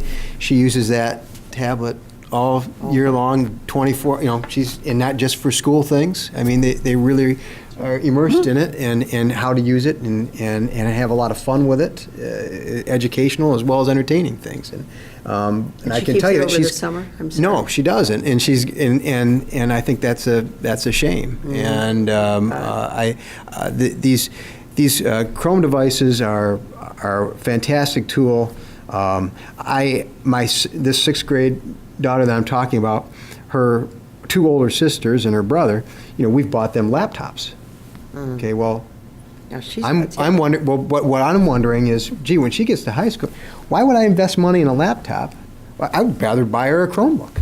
I'd rather buy her a Chromebook because that's what she's going to use in the high school, and it'd be duplicitous. My son has that situation right now. He's got a tablet, he's got a laptop we'd bought for him, and he's in the Chromebook with his science class, his physics class, and so. And guess what? The laptops, doesn't get used as much as it would have otherwise. So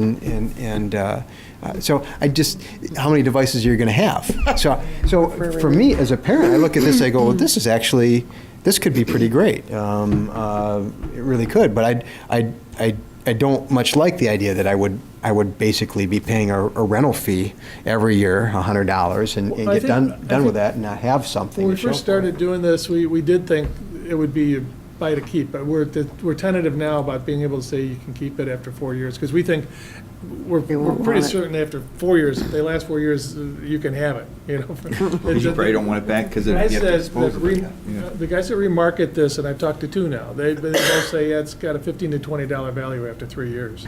They think that fourth year is going to be susceptible to breakage and just the keys falling off and things like that. They're not real heavy duty. The kids are going to want the next newest one anyhow. They're $300. They're cheaper than some phones.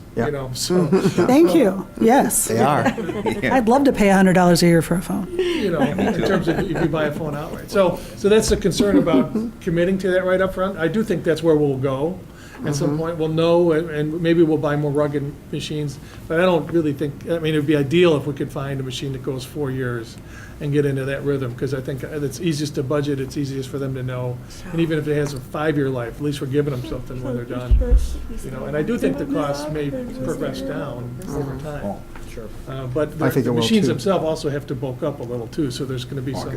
To me, it's just the math. I mean, I very much appreciate and desire to have the cost neutral situation, and the way you've proposed this, I think, gets us to that. But I have to look at it from, it's easy for me because I'm a parent, so I'm experiencing this right now. I'm experiencing all the fees I have to pay, and I look at this and I go, if you're going to make me pay something, then I want to have the option to have that be my device. And have it over to someone.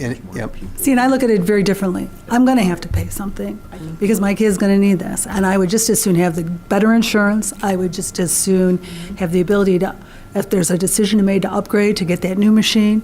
I do have 2 kids in my home. Having the Chromebook, because my daughter's on the pilot, has been wonderful in terms of having better access to the other one computer. So, if you want to say that the district maintains ownership of the device, but I get to keep it 24/7, 365, and after 4 years potentially you're going to give it to me anyhow, then that's a discussion.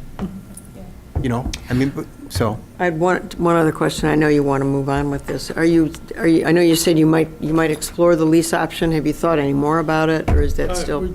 Almost positively we'll lease it, just to. Yeah, that's what. Years. And we'll probably, if we get the green light, I'll start working more closely with them, and we're going to. So that would make the whole issue of ownership. Work out a specific lease with a variable lease year, so we can. Got it. It'll allow us to get rid of them after the second, third, or fourth year. Right. I think it makes perfect sense. That's very good planning. Yeah. So, but I don't know if that changes the ownership option or not, but that would be a question for you to figure out and tell us later. Even if we did go and decide after 3 years, the company that we would likely work with, because we've had good experience with them in the past, is they would tell us what the value is, and we would be able to offer those to students if they wanted to buy them. At the end of Some the of the lease. logistical issues, though, are the registration. If we had to, okay, are you buying or are you leasing? Okay, so you don't pay that fee. We'd have to work through those those pieces, and so you bought it in your freshman year, and now you're senior, okay, we have to, yeah, you're a purchase kid, you don't pay that fee. I'll throw you another curveball. My daughter, my sixth grade daughter, her birthday's in March. I'm not on this board, I'm not in District 99 right now. Let's say she's in 8th grade. Let's say she was in 8th grade, and I just bought her a Chromebook for her birthday. And now she's coming in this fall and you're telling me I have to pay a fee for a Chromebook. Two Chromebooks. And she's already got one. I mean, these are real things that you just think of all these different dynamics and things that can happen. And so. You have to be sure those 8th grade parents know that, hey, this is coming up. Going to take us some money. So. I have two questions. Did anybody else have? One is sort of not related, but is, if we go to one-to-one, when we go to one-to-one, does that mean we don't have to have any more emergency school closings? No, I'm serious. I'm serious. That's realistic. It's realistic. We could start, we could be It's open. I mean, we could. Teaching at home. Maybe they don't have to come at all. Collectively bargain that. Keith just nudged me with that one. Well, good to know. That is a legitimate question. Good to know. And then my second question is, so can you summarize in one sentence what you would like a head nod from the board on tonight? Well, to move ahead with Two a things. one-to-one with a $100 fee. And then a device fee, and then we would bring that for formal action, actually, probably later So in the month. not considering leasing or considering leasing and That not, would come later. The leasing is something we would do behind the scenes. $100, I think, would cover our costs okay. One way or the other. as a safety net if it only lasts 3 years.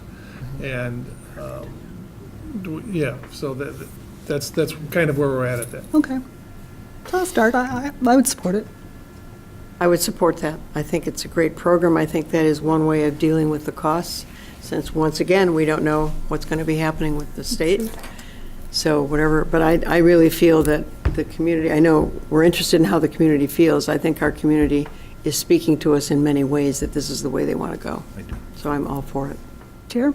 Yeah, I think it'll be fine as long as we investigate These details. some of the other options and that.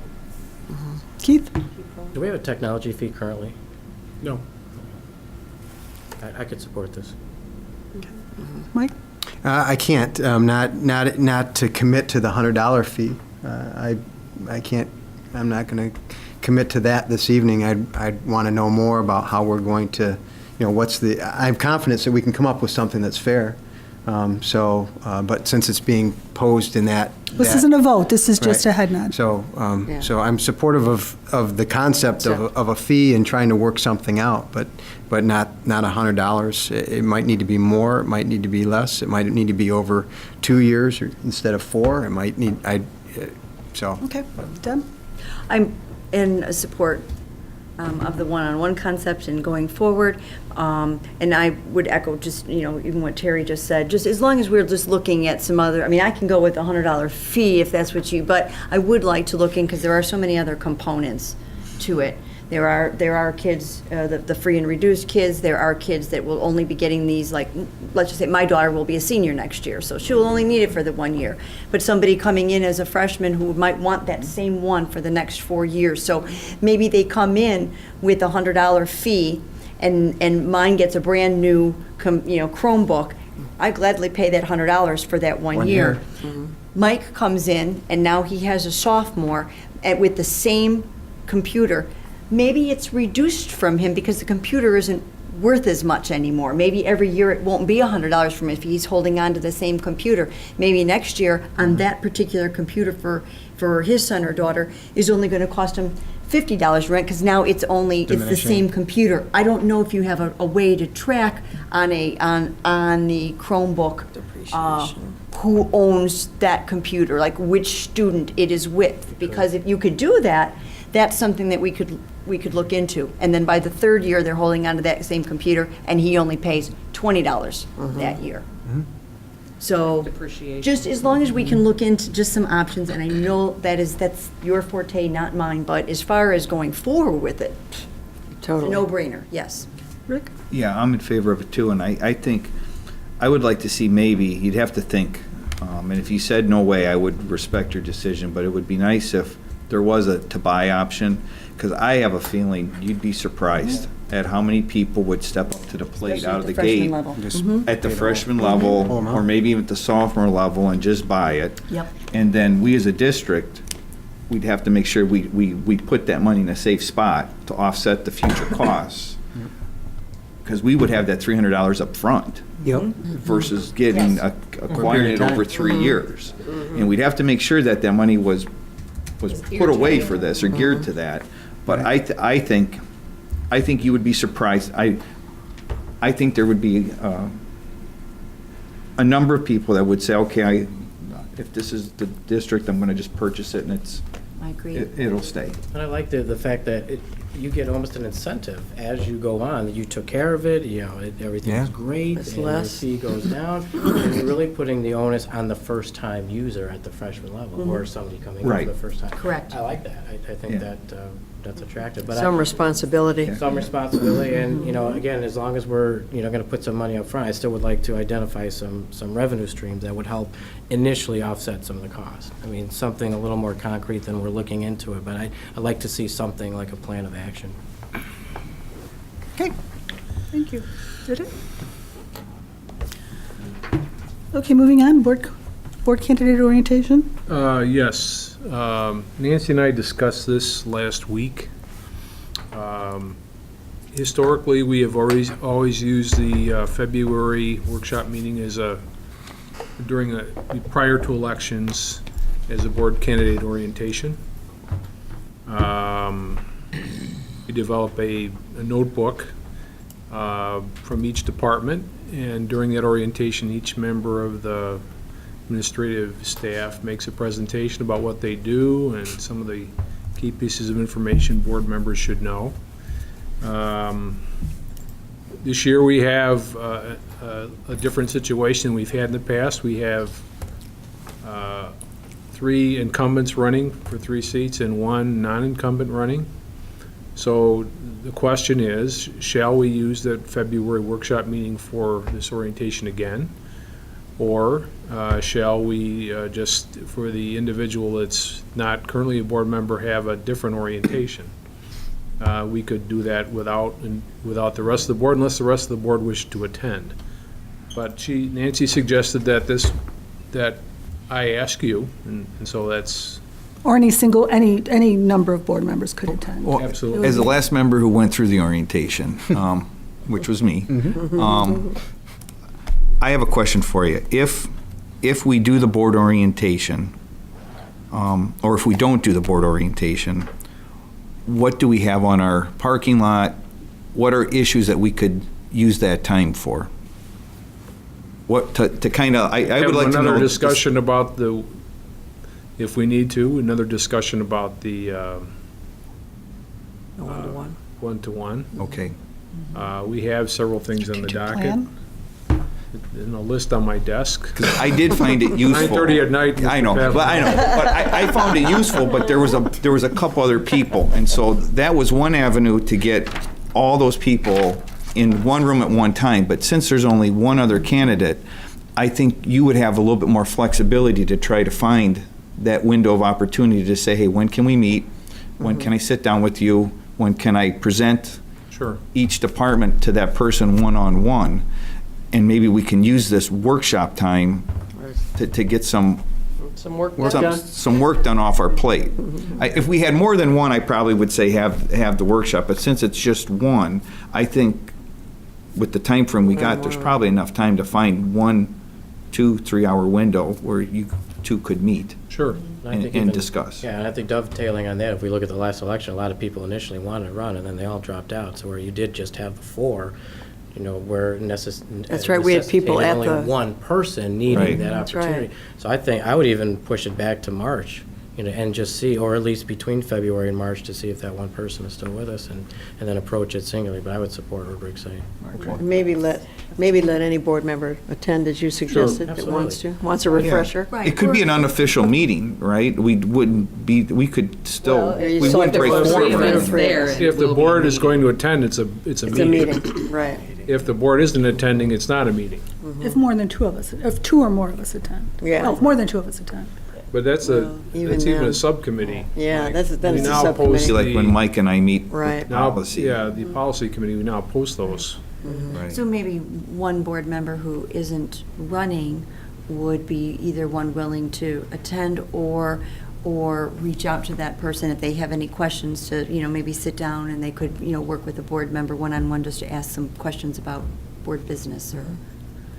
But I think it's definitely beneficial. I think the binder was incredibly helpful. Yes. Yeah, There's- for sure. We'll make the binder in any case. You have to, yes. Yeah. And the entire board will get a copy. Absolutely. That sounds great. Refer to mine. Yeah. Online, paperless, right? Some of us still have the binder. I just gave I have my binder. I have I mine. still use it. Okay, are we done? I probably have several. Actually, we have one, I want to make a just statement. I gave was the asked to make a statement. Last week, we had 2 school closings. And we had school on another day when some people wanted us to close. There's a lot of interest in the community who makes that decision. I wanted to make it clear that I do.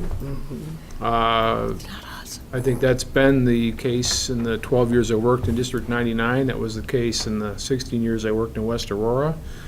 And we never closed school at Mooseheart, so I couldn't tell you who was in charge of it there. They were a captive audience. Yeah, they live there. Just a couple caveats.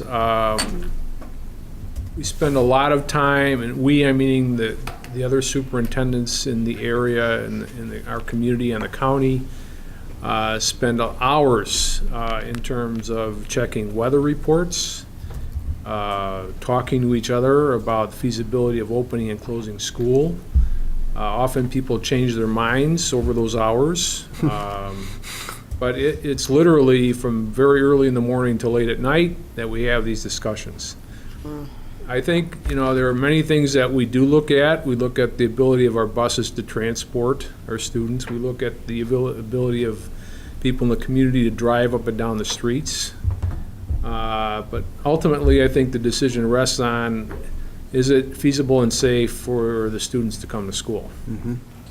That question is the most difficult to answer because people have different opinions about it. It has always been my understanding,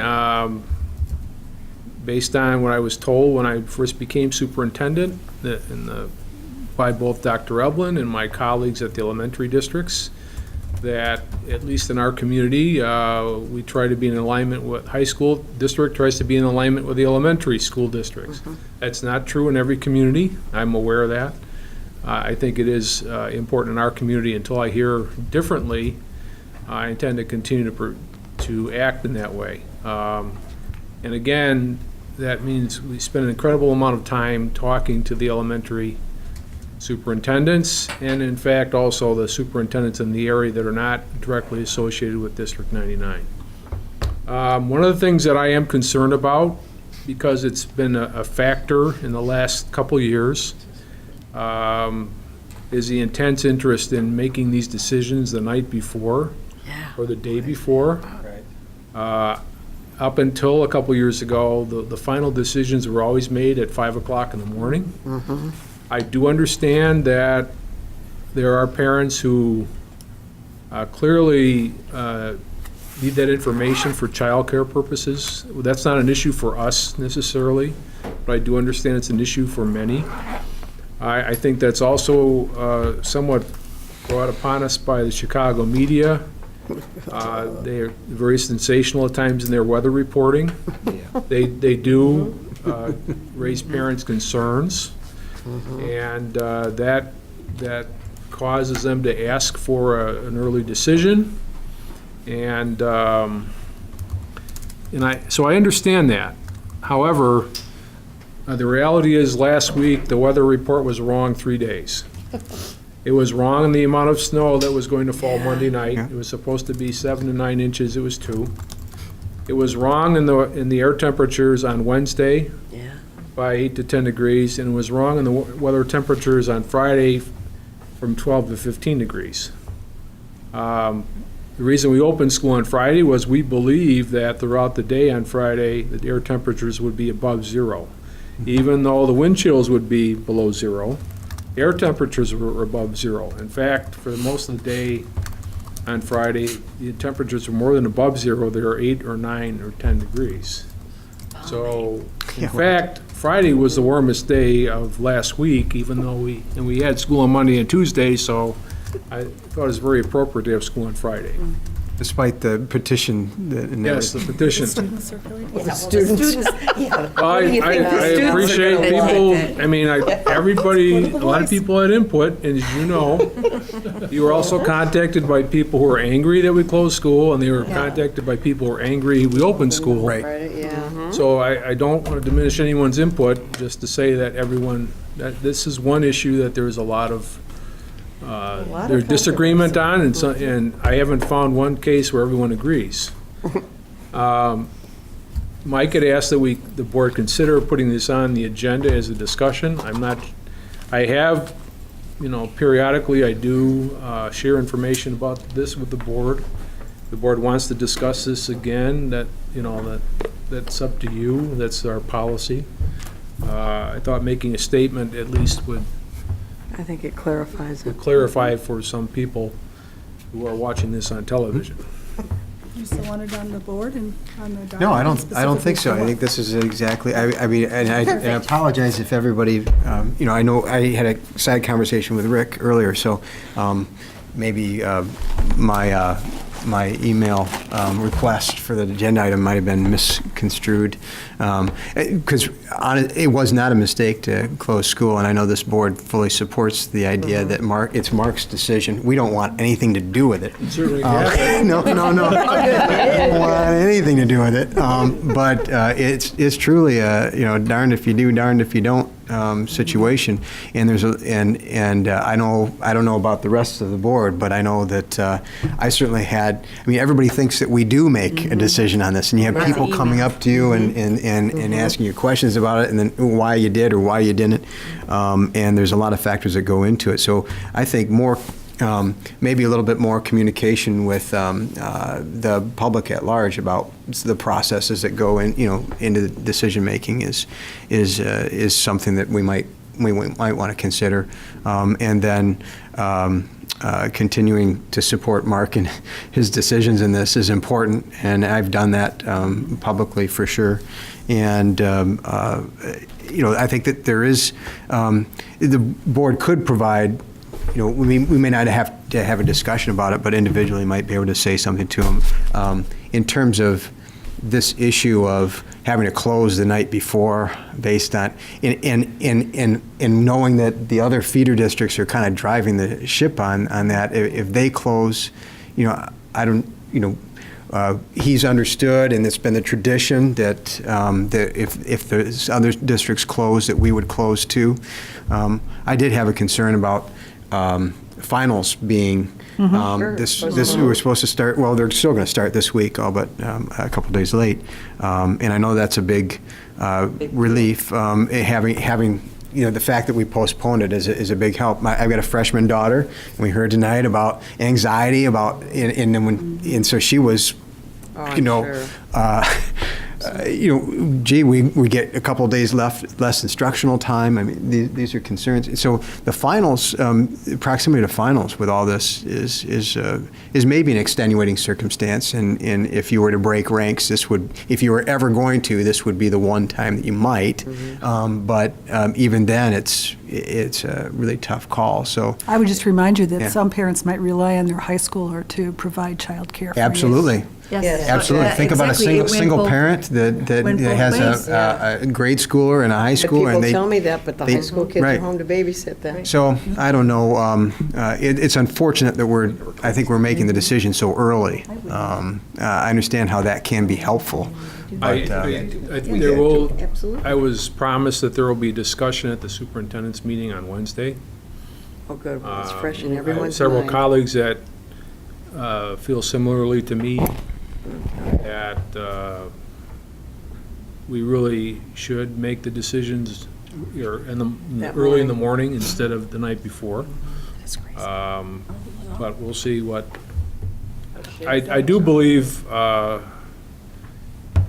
the process was better on Friday than it had been previous couple days, because some of the other superintendents my guess is they got the same phone calls I did. So they wanted to wait a little longer before they actually decided. But I think it's important to understand that the bottom line is child safety. I don't care if they're in That's first right. grade, kindergarten, or a senior in high school. Those factors far and above outweigh anything else, whether it's finals or anything else. And I think now that we have more technology and more time, to make decisions, I think that's being proactive is probably better. We last year could see the blizzard was coming, the vortex was here. That was not an exaggeration. And so, and when it's all said and done, we are not giving out medals to kids when they're 50 to say I made it through the blizzard of '79, like I did. So we don't have to do that. But I think that's a comfort and a benefit to our parents, and I would not hesitate to offer that support 100% every time. Absolutely. It's in the child's best interest. We can all be flexible, and we all know that we have 5 extra days built into the calendar. That's right. That's more important than anything else. And we were by moving finals, which I think was a great decision. Yep. That was a That's great very decision. nice. And kids are very flexible. I mean, I they're think we they're also very- need to understand that every other district around, with the exception of one, including Chicago, had the same closing schedule that we did. And we might have looked a little strange if we were If the we only hadn't. district that stayed open. I don't know, but everybody was working on the same information, and they all decided on the safety of kids. So I think we were on very, very solid ground. And I do want to thank some of the people that were at the school on a couple of those days. I know my daughter, the angst with the school finals, so oh my goodness, my books and some of my notes are at school. And they were there to We had give her that her too. So they would, they were coming to the school just to see if it was open, and there were people in the school who actually let them in, walked So they them could to get their their things. lockers so they could get their things and then back out. And so I do want to that say a too. shout out to some of the, to The the people. 52-week employees don't have snow days. So, but I just want to say thank you for allowing the students to get into the school and out of the school safely, and just being really courteous as they were coming and understanding their angst over the finals and that coming up. So I echo Jillian that. said that they were really, really nice. All right. Okay. Reception of visitors and public comment. This is the opportunity for audience members to address the board on any topic pertaining to the Community High School District 99. Comments will be limited to 3 minutes. Hearing none, we'll move ahead to adjournment. I move to adjourn. All in favor? We almost forgot Pizza Wars. Yes. Yeah. Thursday. Need to remember, Thursday, Yes. South pizza. High, from 4:30 to 7. No, 8, I'm sorry. I think it's 5:30. It's 5:30 to 8? 5:30 to 8? I 5:30 need to be to there at 8. 4:30, that's why. We're not No. coming in, I'm sorry. Oh, no. Anyway, Pizza Wars, $10. I do have some tickets, so that if anybody needs a I do. ticket, let me know. But $12 at the door. It's 5:30, because there's a misprint Five. somewhere. 5:30. 5:30, sorry. Better deal for $10 you'll never find. And the pizza will be phenomenal. There's Yeah. 7 parlors, and then also the Rock Academy is going to be there. So Oh, they'll be doing the same there'll thing? be That'll be kids fun. playing. Most of them are 99 kids, so come and see them. Move to Can't get a adjourn. better deal for Thursday night. And it's Lots of supposed to fun. be 35 degrees. Yeah. Wow, we're really. So we'll be eating outside. Real warm. So, yes. Move to adjourn. Dining al fresco. Pizza picnic. A second. We have a second. All those in favor? Aye. We are adjourned. Thank you very much.